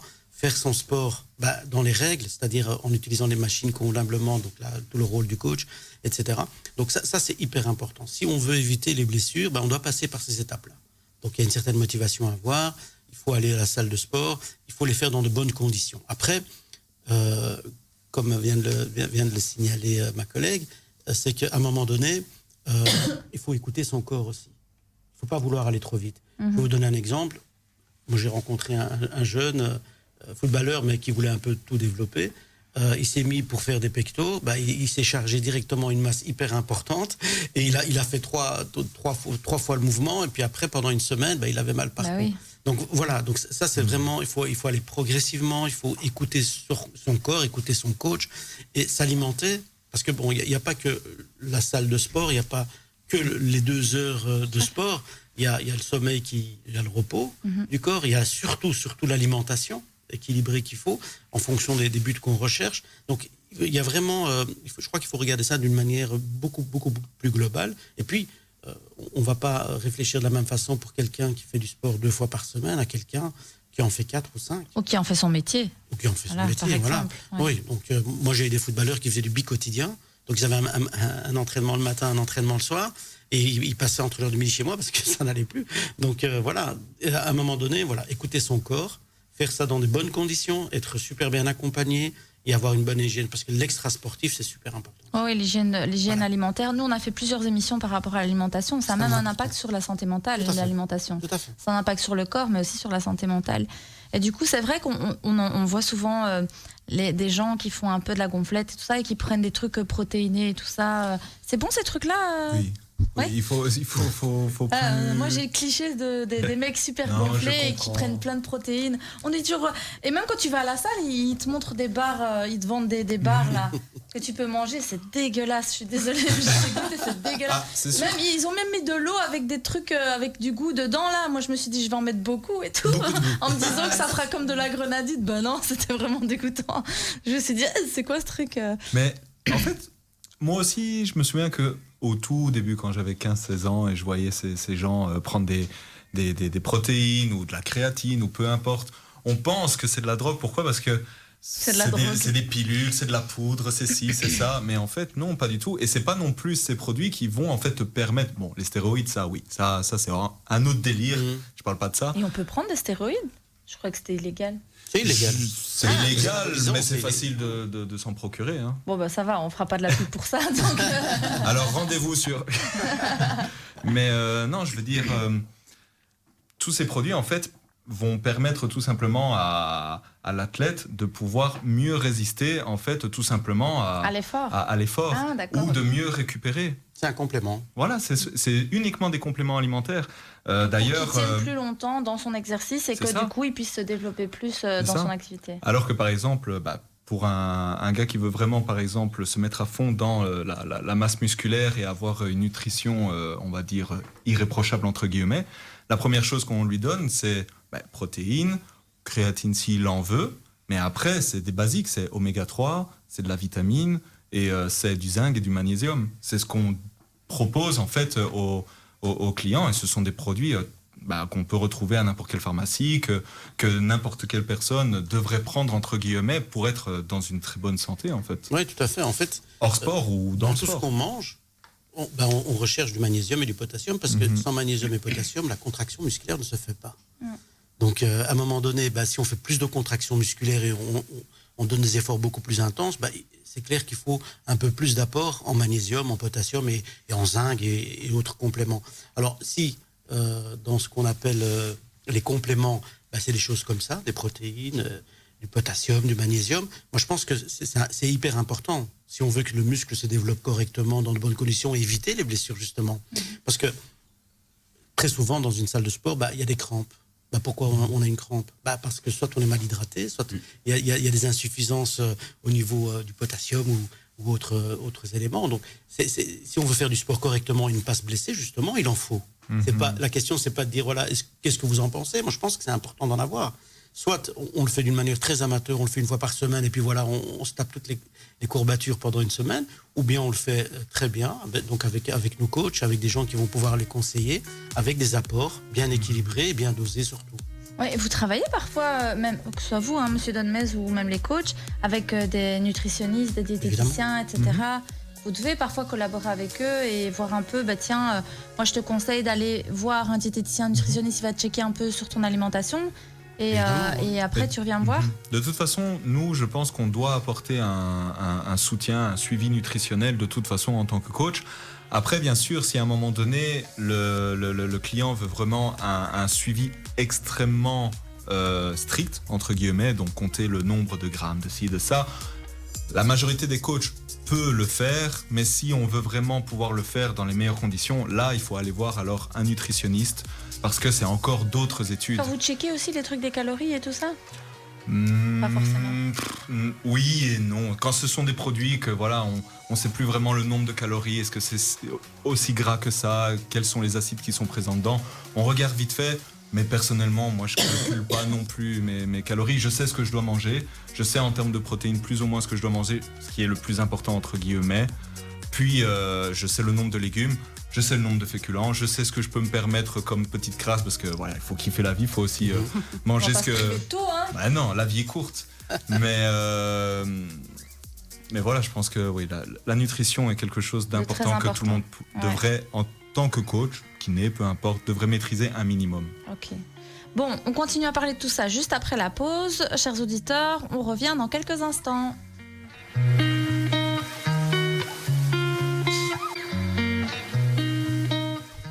Voilà, on est de retour dans votre émission Santé pour tous avec nos invités. On parle du sport. Ça donne envie, franchement, avec tout ce que j'ai entendu aujourd'hui. Je me suis dit, je vais peut-être faire un peu plus ça, un peu plus ça. Voilà, j'espère que vous, ça vous donne les mêmes idées. Tu nous laisseras tes coordonnées après. On va les laisser Elle n'est pas encore finie l'émission, attends. Comme ça, ils écoutent toute l'émission jusqu'à la fin. Ils vont savoir avoir tes coordonnées. Ah non, c'était pour toi que je le disais aussi. Ah d'accord, ok. Non, mais moi j'ai déjà ma coach, la pauvre. Si elle sait que je vais pas la trahir, la pauvre, elle va dire attends, il me pique des clients là, c'est quoi cette histoire? En plus, elle est super chouette. Je lui fais un petit coucou à Laetitia. Moi aussi, donc, bisous. Je sais pas c'est qui, mais bisous. Et donc, moi je voulais revenir quand même encore chez Monsieur Donmez, puisque c'est quand même aussi sa spécialité. Il y a quand même des trucs sur lesquels il faut quand même être attentif. Par exemple, quand on fait du sport, est-ce qu'il y a des signes qui pourraient nous dire attention, on est en train de pousser le corps trop loin? Oui, évidemment. Donc, j'ai donné un petit exemple il y a 3 minutes. Évidemment, quand on ressent qu'on a des contractures importantes, quand on a des crampes importantes, ça veut dire que voilà, il y a des manquements. Pendant qu'on le fait, le sport, pendant ou après, donc au niveau de la récupération.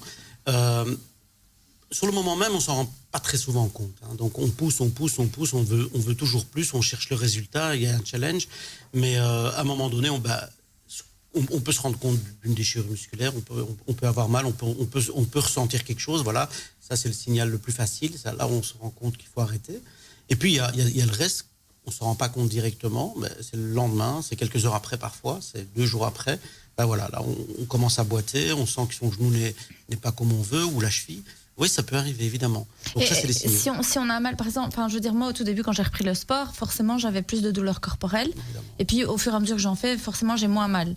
Mais c'est un signe qu'il faut adapter les exercices encore plus, ou c'est normal d'avoir mal Non, c'est normal. À la reprise de sport, même les sportifs de haut niveau, en début de saison, par exemple, ils vont avoir beaucoup plus dur, donc les performances vont être amoindries, puis on va avoir beaucoup plus de contractures le lendemain, 2 jours, 3 jours. Et puis, au fur et à mesure que le muscle s'habitue, le corps s'habitue, les contractures vont disparaître. Je pense que, voilà, si on le fait qu'une fois par semaine, on en aura tout le temps. Si on le fait 2 fois, on en aura beaucoup moins. Et ainsi de suite. Si on est régulier, donc si on n'en fait pas assez, en fait, c'est faut être régulier dans le sport. On peut pas se permettre de faire des efforts et d'oublier l'effort pendant 1 semaine ou 10 jours.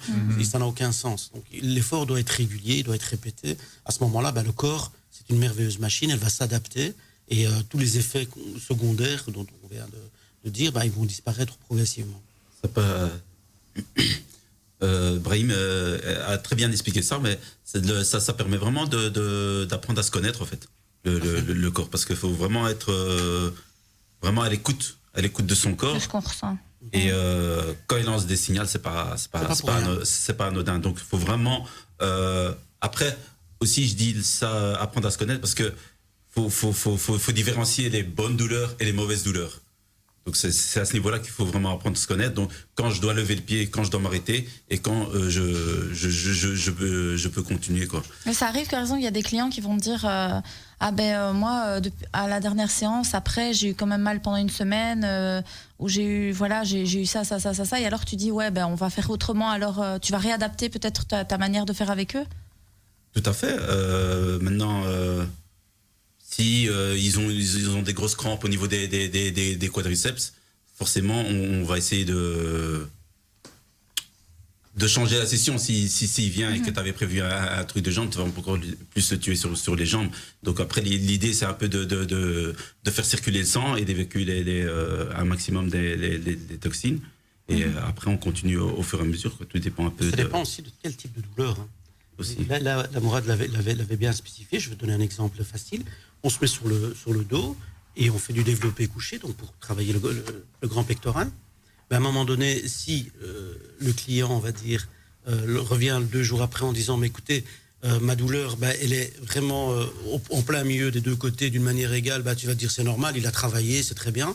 Mais si on se dit, voilà, on le retrouve beaucoup plus au niveau de l'insertion du grand pectoral sur l'humérus, mais vraiment d'un côté, c'est unilatéral et c'est vraiment très sensible. Là, on se dit peut-être que la prise au niveau de la barre, elle était déséquilibrée, désaxée, et qu'il y a un côté qui a plus forcé que l'autre, où le positionnement était mauvais. Et là, c'est vraiment la spécialité de mes collègues, et ils le font très bien. Donc, à ce moment-là, c'est à eux à dire, attends, ça veut dire que la dernière fois, j'ai pas fait attention, pendant que j'étais occupé avec quelqu'un d'autre, tu as sûrement bougé ou tu l'as fait d'une autre manière. Voilà, donc le type de douleur est super important.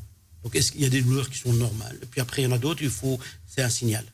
Oui, c'est vrai que ça me fait penser que moi, parfois, ma coach, elle me dit, mais pas tes mains comme ça, ou par exemple, je suis en train de porter un poids. Enfin, je suis une grosse fainéante, hein. Franchement, si les auditeurs pouvaient me voir. Elle me dit de faire donc des squats avec un poids comme ça. Mais alors, le poids, je dois le tenir comme ça. Vous voyez? Moi, je prends le poids par en dessous comme ça. Et donc, je l'arnaque un petit peu, mais genre, je prends le poids comme ça. Mais du coup, mes bras sont déséquilibrés parce que je le prends comme si je prenais un bébé, par exemple, tu vois.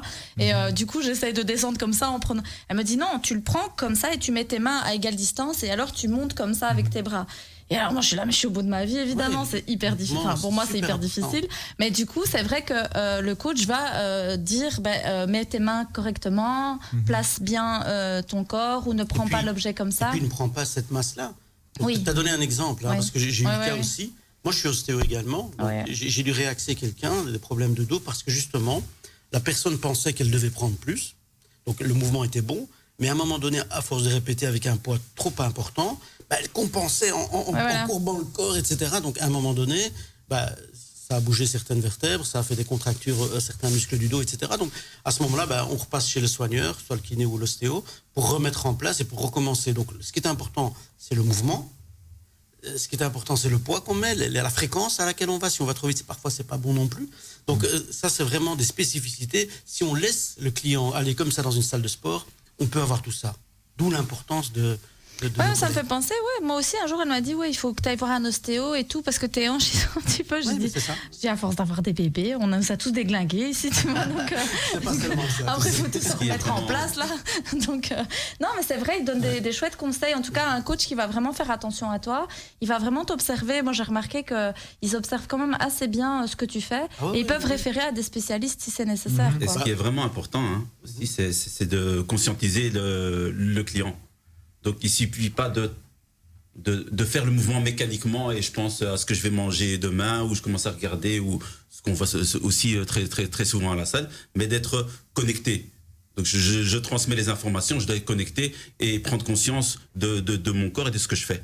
Donc ça optimise le travail et tu travailles aussi Mais c'est pour ça que des fois ils te disent regarde devant toi, regarde devant le miroir, ou, tu vois, ou des trucs comme ça. Enfin, regarde dans le miroir, regarde devant toi. C'est aussi pour la bonne posture. Pour que tu arrives à bien voir ta posture et à bien le faire. Ah oui, les miroirs, c'est pour ce qui fait un tout petit peu, forcément. Ah ouais? Un tout petit peu. Non, moi je Aussi, kiffe pas du tout le miroir.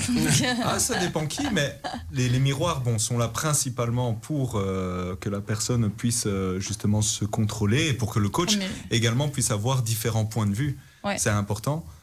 Mais également, mais ça c'est plus dans l'esprit bodybuilding, parce qu'il ne faut pas oublier que le fitness a commencé plus ou moins comme ça, de base, mais c'était aussi pour se regarder, se kiffer et voir également ce qui était plus à travailler. On kiffe encore les autres quand on se surkiffe comme ça? Moi, des fois, je me pose ce genre de questions. Je suis pas ça, c'est la psy qui pose la question, tu vois. Je suis pas à leur place, mais honnêtement, après, je vais pas parler au nom des bodybuilders, j'en suis pas un, et c'est pas mon objectif du tout. Après, il y a quelque chose qui est connu chez beaucoup de pratiquants, que ce soit des bodybuilders ou autres, c'est qu'ils n'ont pas vraiment conscience du corps qu'ils ont en fait. Oui, c'est un peu comme les anorexiques. C'est ça, c'est exactement la même chose. Ils pensent qu'ils sont toujours minces, qu'ils sont toujours maigres, etc. Alors que pas du tout. Et je pense peut-être que c'est pour ça aussi qu'aujourd'hui, quand on regarde les bodybuilders professionnels, ça n'a plus rien d'humain. Je veux dire, même déjà à l'époque de Schwarzenegger, ce n'était pas humain. Il se piquait comme un cheval, il le disait. Ah ouais? Il l'a dit dans un de ses livres, mais il l'a dit un peu, sans dire le mot, mais il l'a dit entre guillemets, et c'est normal. Et je trouve c'est un peu dommage qu'il y ait cette hypocrisie par rapport aux stéroïdes, d'essayer ça dans cette discipline-là, parce que c'est pas possible d'être comme ça humain. Il y a des risques en fait de tomber dans des choses comme ça. Dans tout sport, en fait, il y a des risques, tout ce qui est dopage, etc. Il y a des risques aussi quand on veut aller dans l'excès. Mais je peux pas parler vraiment. Oui, bien sûr qu'il y a des risques, parce que si, imaginons, il y a un client qui veut, ça sera pas avec moi, parce que s'il me dit que je veux ressembler à ça et que pour cela il doit malheureusement utiliser certains produits, jamais je ne le suivrai, parce que pour moi je sais très bien qu'il y a toujours énormément de risques, de problèmes, que ce soit déjà quand tu prends ce genre de produit, tu peux avoir des problèmes cardiovasculaires, tu peux avoir, parce qu'on te donne de la testostérone en plus, donc pour les femmes des modifications corporelles, pour les hommes ça peut être de la confiance en plus, ça c'est le côté positif. Mais ils peuvent avoir de l'agressivité, ils peuvent avoir une surconfiance. On ne contrôle pas, en fait. C'est ça, on ne se contrôle plus du tout. Et puis, on ne contrôle pas les effets aussi de ce qu'on prend. Alors, je vais vous donner un exemple concret pour ceux qui nous écoutent. Par exemple, quand Ronaldo, pas Cristiano, le premier, le vrai. Donc, commence pas. Moi, c'est Cristiano, frère. C'est pas le 7, le 9. Voilà, donc moi, le vrai 9, quand il est arrivé en Europe, il a fait un petit tour d'abord en Hollande. Et évidemment, il avait beaucoup de talent. Mais il avait des muscles qui n'étaient peut-être pas adaptés à son jeu. Et on devait le muscler. Muscler son quadriceps, muscler ses mollets, etc. Alors, il a pris des substances pour pouvoir développer son muscle, des substances légaux. Et donc, il a tellement modifié et augmenté cette masse musculaire qu'à un moment donné, l'effet qu'on ne contrôle pas, c'est que son tendon rotulien, lui, il se renforçait pas de la même façon. Et donc, c'est les fameuses images qu'on a tous vues sur Internet. Quand il était à l'Inter de Milan, à un moment donné, il accélère et on voit vraiment le quadriceps qui passe à travers parce que le tendon rotulien n'est pas adapté. Et voilà, et ça a freiné sa carrière. On ne va pas dire que ça l'a arrêté, mais ça l'a freiné dans son élan. Donc, les effets incontrôlés des substances qu'on prend pour développer un muscle, parfois on ne contrôle pas. Parce que tu développes un muscle, mais tu développes pas toutes tes articulations à côté. L'articulation, le ligament, je veux dire l'élasticité du ligament et la pureté du ligament, tu la contrôles pas avec ce genre de substances. Et notre collègue ici l'a dit, il y a les effets pervers aussi. Donc quand on prend un anabolisant, un stéroïde, il y a des risques cardiaques, il y a d'autres risques qui sont beaucoup plus dangereux que le sport en lui-même. Hein. Donc tous on connaît autour de nous des sportifs qui ont fait des arrêts cardiaques et autres, et des complications. Ah oui, c'est vrai, on en a déjà vu sur les... Enfin, en tout cas, c'est des trucs qui tournent sur Internet, terrain en plein sport, arrêt cardiaque, quoi. Et malheureusement, en fait, il y a énormément de sportifs. On va parler, par exemple, des sports, on va dire, plus généraux, entre guillemets, comme le football, le basket, etc. Il ne faut pas forcément regarder ce que font les professionnels. Je tiens à le dire. Pourquoi ? Parce que eux, comme à un moment donné, tu l'as dit, ils sont suivis par des kinés, des spécialistes, des masseurs, etc., justement pour qu'ils puissent à un moment donné réaliser ce genre d'effort. Mais peut-être qu'il y a également d'autres choses qu'on ne sait pas et qu'on ne saura jamais. Et je ne veux pas dire qu'il y a forcément quelque chose, mais on ne sait pas. Et donc, suivre un tel entraînement comme un Ronaldo, un Cristiano, peu importe, ça peut être très dangereux, que ce soit pour tes tendons, tes ligaments, que ce soit pour ton cœur, que ce soit pour énormément de choses. Et enfin, dans le bodybuilding, et après je ferme cette petite parenthèse, je sais pas pourquoi je suis venu avec ça, mais bon. Mais si ton objectif à toi, c'est de devenir bodybuilder professionnel, malheureusement, c'est un risque qu'il devra prendre, parce que devenir comme ça, normalement, enfin, je vais pas dire normalement, c'est pas le bon mot, mais je veux dire naturellement, ce n'est pas possible. Après, je ne peux pas les critiquer non plus, parce que j'ai énormément d'admiration pour ces gens qui ont une diète extrêmement stricte, des entraînements extrêmement durs et longs. Voilà, je les respecte. Ils sacrifient leur vie, ces gens. Je les respecte. Mais voilà, il faut savoir qu'il y a un revers de la médaille. Ça peut être dangereux. Et une des choses les plus dangereuses, je pense, par rapport à ces produits, c'est même pas encore... Enfin, si, crise cardiaque, etc. Mais par exemple, à un moment donné, ces gens, ils ne peuvent pas prendre ces cures de stéroïdes non-stop. Ils doivent à un moment donné arrêter. Mais quand ils arrêtent ça, ils peuvent avoir, bien sûr, on connaît les trucs un peu plus rigolos en mode c'est plus bandé, ce genre de choses pour des hommes. Mais il y a également la dépression, parce que ces gens, ils ont une confiance en eux, ils ressentent leur corps d'une certaine manière que ce n'est pas possible naturellement d'être à ce point-là, où tu es un peu fou. Mais après, dès qu'ils n'ont plus ça, ils sont vides. Ils sont dépressifs. Il y en a énormément qui se suicident à cause de ça. C'est ce qu'on disait, c'est que quelque part, ce sport intensif, ça peut être aussi une addiction à ces hormones que le corps sécrète naturellement et qui sont aussi antidépressifs pour le cerveau. Donc ça cache parfois aussi une certaine dépression. C'est ça. Mais c'est intéressant. Hein. On parlait de cardio, mais moi j'avais envie d'aller un peu plus dans le concret aussi avec vous. Et Tasnim, j'ai envie de te dire, tiens, qu'est-ce qui travaille le cardio ? Enfin, c'est quoi ce truc de cardio et comment on le travaille ? Donc, le cardio, si on veut un peu le définir, c'est un peu le travail du cœur. Donc le cœur, c'est un muscle. Donc c'est vraiment la façon de travailler son endurance, de travailler sa fréquence cardiaque. Donc ce qui va permettre de tenir sur du long terme. On peut le travailler, comme on disait tout à l'heure, on appelle ça le cardio type... à intensité basse, modérée. Donc, par exemple, courir pendant 1 heure sur un tapis de course ou l'elliptique, etc. Et alors, on a aussi le cardio plutôt type intensité haute, où là, ça va être plutôt des circuits style HIIT, où on va alterner des phases de travail. Merci. Des phases de travail à intensité super élevée et puis alors des moments de récupération. Et alors là, ça permet de faire monter le métabolisme super haut. Et puis aussi, par exemple, avec les HIIT, on insère aussi des exercices donc cardio, mais aussi musculaires. Donc ça va aussi en même temps muscler et en même temps travailler le cardio. Donc travailler le cœur aussi. Et alors, cette façon de s'entraîner, ce qui est bien aussi, c'est qu'elle permet de ne pas non plus trop puiser dans les muscles, comparé à, par exemple, juste courir comme ça pendant 1 heure, 1h30. Donc ça, c'est pour un peu expliquer ce que c'est que le cardio. Mourad, toi, tu peux nous dire un petit peu justement comment on fait, parce qu'il y a une différence entre la perte de masse musculaire et chercher à gagner de la masse musculaire et chercher à perdre de la graisse, c'est ça. Donc c'est des exercices, c'est différent, c'est deux trucs différents. Tout à fait différent. Ouais. Tasnim,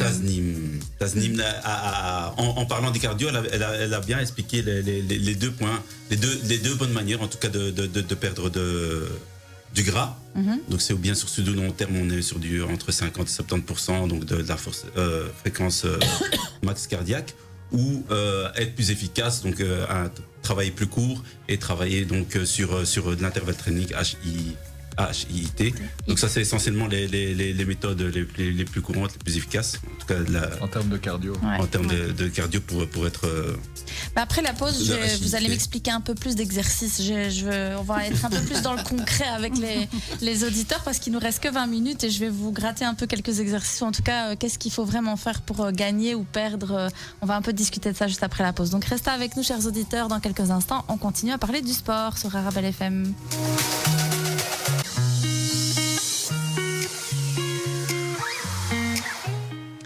On est de retour, toute dernière partie de votre émission Santé pour tous. On parle de sport aujourd'hui et de comment bien faire du sport aussi et de ses dangers et de ses avantages. Je vais revenir vers Monsieur Mammarella. Donc voilà. Est-ce qu'il est possible que la pratique de sports différents puisse annuler l'effet de l'un et de l'autre? Donc je sais pas, par exemple, si on fait des exercices de prise de masse musculaire et de la course à pied, par exemple. Alors oui. Tout à fait. Mais après, bien sûr, ça dépend à quelle proportion. Par exemple, le cardio va avoir comme impact sur le muscu ou vice-versa. Après, ça dépend, on va dire, de l'objectif de tout à chacun. Mais si, par exemple, j'ai quelqu'un qui vient chez moi et qui me dit « je veux vraiment être à fond dans l'hypertrophie musculaire », donc la prise de masse musculaire, forcément, faire du cardio à longue durée et de manière assez répétitive dans la semaine, ça va pas être vraiment favorable à son programme parce qu'au contraire, il va à chaque fois brûler énormément de calories. Il va donc perdre du gras, mais également, comme je l'avais dit auparavant, un peu de muscle. Et donc, là, forcément, ça va pas trop dans ce sens-là. Et vice-versa, si, imaginons, on est vraiment un physique assez lourd et faire de la course à pied à longue distance, le problème, c'est que ton corps, là, peut-être ne va pas le supporter. Et de toute façon, tu ne seras pas aussi performant qu'une personne qui est beaucoup plus légère. Mais tu risques surtout également de te blesser, que ce soit au niveau des chevilles, des genoux, etc. Et on l'a vu, par exemple, avec des sportifs de haut niveau comme Company, qui était un très grand joueur, il n'y a rien à dire là-dessus, mais le nombre de blessures qui s'est faites, et je suis sûr et certain que c'est dû à son poids, à sa musculature, parce qu'il n'était pas comme ça quand il était à Anderlecht, par exemple. Et quand il est parti à Manchester City, c'est devenu un homme, un beau bébé, et peut-être un peu trop lourd pour le sport en question. Trop lourd, tu veux dire il a grossi ou il a musclé? Non, trop lourd musculairement. Parce ouais. qu'on peut faire 150 kilos de muscles, mais malgré tout, il faut que les tendons, il faut que les articulations puissent supporter un tel poids. Et si en plus tu cours, c'est-à-dire que tu rajoutes en plus un impact et une vitesse à ça, ça peut être très compliqué pour l'artiste. Oui, l'artiste en question, on peut dire l'artiste. Mourad, est-ce qu'on doit s'entraîner différemment en fonction de notre objectif? Donc justement par rapport à ce truc, perte de poids, prise de poids. En effet. Différemment, oui, vu que les objectifs ne sont pas les mêmes, donc les méthodes ne sont pas les mêmes aussi. Et donc toi, par exemple, si tu as des clients qui viennent chez toi, il y en a, il te dit, moi je veux prendre de la masse. Et il y en a un autre, je veux perdre du gras. Tu vas les entraîner ensemble ou tu vas devoir les séparer? Ça va être un peu difficile. Ça va être un peu difficile. Mais ouais, en effet, donc ça c'est pas très compatible. On est un peu d'une extrême à l'autre. Et donc ce qu'il faut mettre en place, c'est déjà faire comme j'avais dit, donc faire un état des lieux, donc voir un peu son état de forme. Et ses performances aussi à la base quand on l'accueille, et après donc mettre en place tout un programme pour après réitérer donc le petit test d'entrée après un cycle pour voir un peu son évolution, sa progression. Bon, après maintenant ça diffère de tout à chacun, mais c'est un peu comme ça.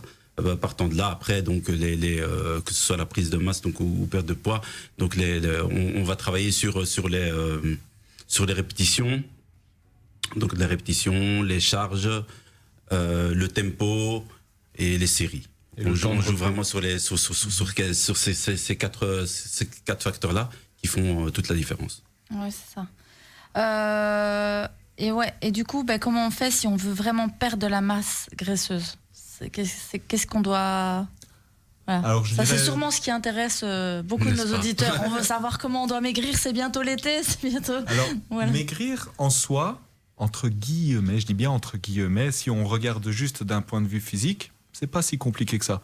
Il faut juste regarder ton métabolisme de base, donc c'est-à-dire ce que ton corps va consommer journalièrement de manière automatique, entre guillemets. Et si, imaginons, une personne va brûler dans une journée 1500 calories, mais qu'elle va manger 1700 calories sans faire de sport ou quoi que ce soit, forcément, elle va grossir de 200 calories, et ainsi de suite. Alors que si tu veux maigrir, tu n'as qu'à manger, déjà dans un premier temps, en dessous du nombre de calories que tu consommes journalièrement. Et après, bien sûr, se rajoute à ça un bon entraînement, un certain sommeil, parce qu'il faut également dormir, parce que si tu ne dors pas assez, ton corps ne va pas pouvoir récupérer, et au contraire, il va même se mettre dans un état de stress en mode survie, parce que justement, il n'a pas dormi comme il aurait voulu, et il doit résister à la journée qui va suivre. Et voilà, je dirais principalement la nutrition. Et enfin, surtout, le smile. Il faut garder le smile, hyper important.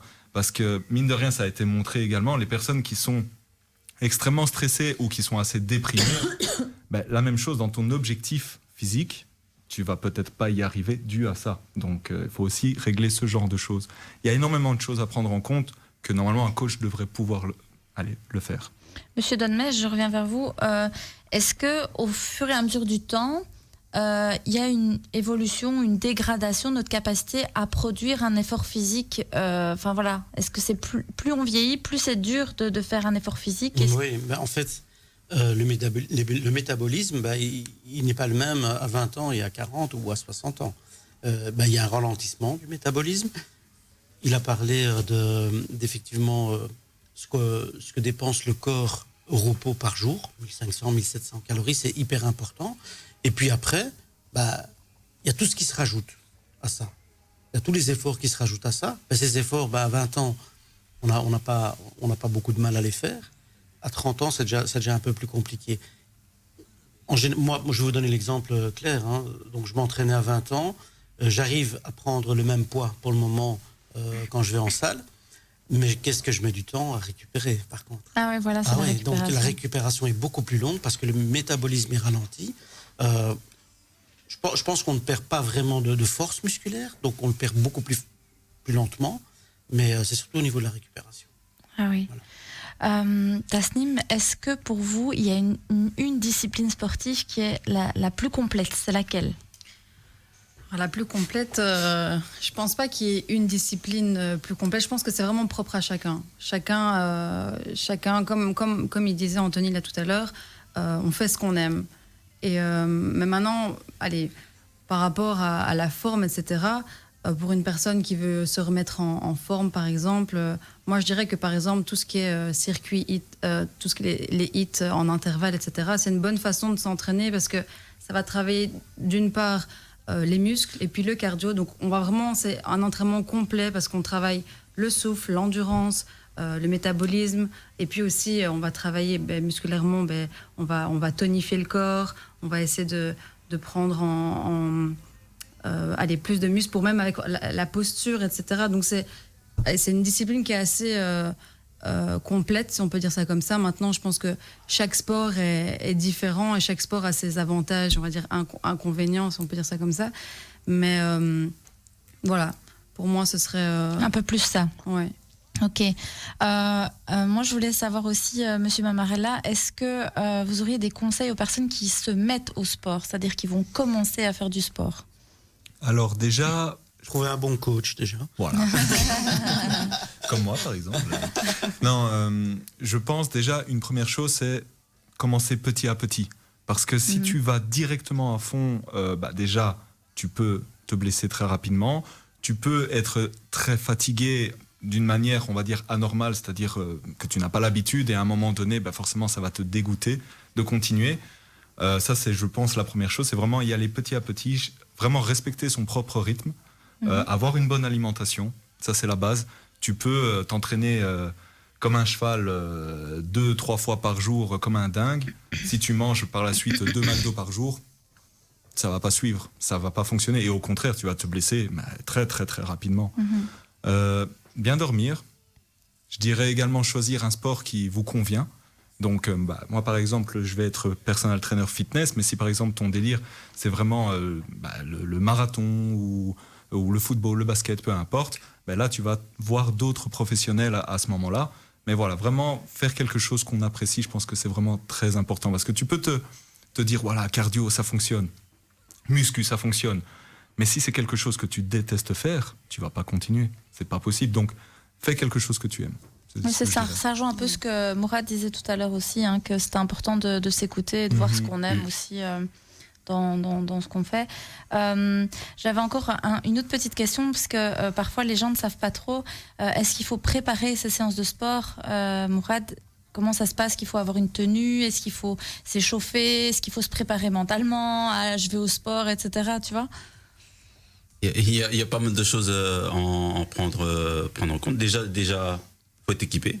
Ça, c'est bien. Donc, si on décide d'aller faire la course épée, on va pas mettre des Converse, des tennis ou autre. Donc, on va prévoir des runs. Donc, n'hésitez pas à investir donc dans votre équipement. Ça, c'est une première chose. Ça coûte cher, hein, c'est bien ce qu'on disait. C'est pas faut aussi donné. investir dans l'équipement. Après, il y a tous les prix. Ouais. C'est vrai que on va chez Decathlon. Et vous faites la pub pour Decathlon, on n'a pas de convention avec eux. Alors Decathlon, j'accepte toutes. Si vous me payez des séances de coaching là avec nos 3 coachs là, Decathlon, on vous fait de la pub. Donc voilà. Non, c'est vrai que c'est pas trop cher et que c'est accessible. Ouais. Après, une fois qu'on a ça, donc forcément, l'idéal, c'est d'avoir un peu. Enfin, ça dépend le sport, hein, collectif ou individuel. Donc, quand c'est collectif, en général, t'es pris en charge, donc tu dois pas trop réfléchir. Tu fais le focus, tu laisses tout devant la porte, et après tu te mets focus dans ton sport, donc c'est beaucoup plus simple. Après, quand c'est individuel, faut se préparer quand même psychologiquement, mentalement à apprivoiser la douleur, on va dire ça comme ça. On va dire ça comme ça. Mais un point super important, c'est en effet l'échauffement, qui fait partie intégrante donc de l'entraînement, et qui est souvent négligé, quoi. Ouais. Surtout quand ils sont en individuel, hein. Donc ils arrivent à peine en 2-2, on commence à pousser, et donc il faut réveiller donc le métabolisme. Et donc au niveau neuromusculaire, hein, donc c'est vraiment important de faire monter la température du corps. Donc elle monte en général de 2 degrés, ce qui permet d'augmenter le réflexe. Donc c'est des signaux donc électriques qui sont envoyés donc du cerveau vers le muscle, et c'est ça qui la température fait augmenter donc ce rythme-là, et on commence à être, les réflexes commencent à se réveiller. Donc c'est vraiment tout un réveil, tout un processus. Donc ça, c'est vraiment important de se mettre en jambes, 5-10 minutes de cardio, puis après on passe sur des étirements un peu plus dynamiques. Donc on commence à allonger les mouvements, puis après au fur et à mesure on passe sur, si on fait du foot, sur des mouvements plus spécifiques au sport qu'on va pratiquer, quoi. Donc ça, voilà. On va dire que c'est par étapes. Ça doit aller par des étapes. Étape par étape, tout à fait. Ok. Monsieur Donmez, quel conseil vous donneriez à nos auditeurs qui font du sport?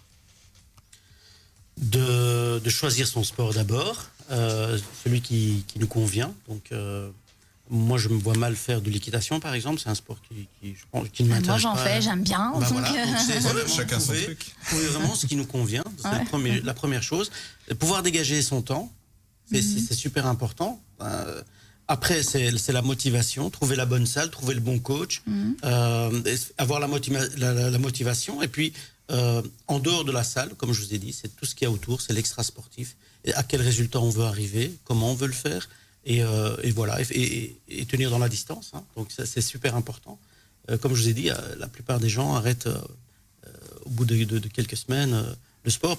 Pourquoi? Parce qu'ils sont mal encadrés, parce qu'ils le font mal, parce que la salle n'est pas bien, parce que ceci, cela. Donc voilà, trouver ce qu'on veut, le sport qui nous motive, trouver l'endroit et le faire le plus consciencieusement et avec le meilleur encadrement possible. Ouais, être bien à l'écoute de son corps aussi. Mais le sport devrait être faire partie de sa vie. Donc vraiment, c'est vraiment une partie qui devrait être qu'on néglige trop, ouais, et qui doit faire qui devrait faire partie intégrante de sa vie. Donc dans un monde idéal, oui. c'est pas négociable en gros. Donc c'est pas négociable. Tu fais du sport, un point, c'est tout. Donc, parce que le bénéfice va se ressentir. C'est peut-être pas aujourd'hui. Non seulement déjà faut le travailler sur du long terme. Le plus important c'est de perdurer. C'est pas de faire 5 ans puis de se blesser et d'être cassé de partout. Donc faut perdurer et il faut respecter son corps. On n'a qu'un seul corps et il faut le maintenir sur du long terme. Et c'est quand on sera plus âgé qu'on va sentir le bienfait d'avoir bien travaillé ses muscles. Donc on a une bonne posture, on a une bonne assise et voilà. Et donc la mobilité, être capable de se bouger parce que l'être humain est fait pour bouger. Donc il n'est pas fait pour être assis. Exactement. Ah bah donc c'est vrai, on dit tout le temps aux gosses de rester assis sans bouger. Moi je tue les parents qui font ça. Laisse les enfants bouger, c'est naturel et c'est bon pour leur cerveau en plus. Mourad, où est-ce qu'on peut te retrouver si les gens veulent avoir un coach comme toi? Où est-ce qu'on peut te trouver? Moi, alors vous pouvez me retrouver sur ma page Insta, donc Moums, M-O-U-M-S, Coach Moums, M-O-U-M-S, et voilà. Et après, on peut me retrouver aussi à la salle de CrossFit, Exit 8, où je coach aussi CrossFit en parallèle. Ok, voilà. Super. Merci en tout cas d'avoir été avec nous. Anthony, où est-ce qu'on peut te retrouver? Alors moi, on peut me retrouver à l'usine, donc c'est juste à côté du rond-point Louise. C'est avenue de la Toison d'Or 56 Saint-Gilles. Ah oui, je leur fais de la pub fort. On a également donc Jim Jourdan qui est juste à côté de la plage Jourdan, donc rue Gré 54 à Etterbeek. Et enfin, mon numéro, c'est le 047 47 87 087. Je répète, 047 47 87 087. Merci Excellent. Beaucoup. Ok, merci Anthony. Là, je suis sûre qu'ils ne pourront pas te rater. Ah ça du coup, Tasnim, tu peux nous dire aussi un petit peu comment on peut te retrouver? Alors moi, on peut me retrouver au Basic Fit de Gare Centrale. Sinon, sur ma page Instagram, TAS Coaching, donc T-A-3-S Coaching. Ok, voilà. Super. Ibrahim, je ne sais pas si on peut encore prendre des rendez-vous chez toi en tant que kiné sportif. Non, je ne pratique plus, mais on peut me retrouver pas très loin de chez ma collègue, parce qu'elle est Gare Centrale. Moi, je suis au Parlement bruxellois, je suis député et je préside la commission santé. Ah, génial. Donc, voilà, si on va sur le site du Parlement, si on a des questions à me poser ou... Des conseils, je suis à la disposition de tous les citoyens. Ça, c'est encore mieux. Donc voilà. Alors, chers auditeurs, je vous rappelle que le 9 juin, on a un gros événement au Claridge. Il nous reste encore quelques places. On fait aussi un gros débat le 9 juin. Donc, c'est de 20h à 22h au Claridge. Un gros débat justement sur les questions d'assimilation et d'intégration versus repli identitaire avec une pièce de théâtre qui s'appelle Vice de forme. Nous avons des comédiens français qui viennent nous voir et donc n'hésitez pas à acheter vos places à l'espace Santé Famille, à nous appeler ou à nous téléphoner ou à nous écrire, c'est comme vous voulez. Il nous reste quelques places, donc je vous dis à très bientôt, en vrai le 9 juin parce que je serai là sur place, ou alors dans notre émission Santé pour tous du samedi. À bientôt.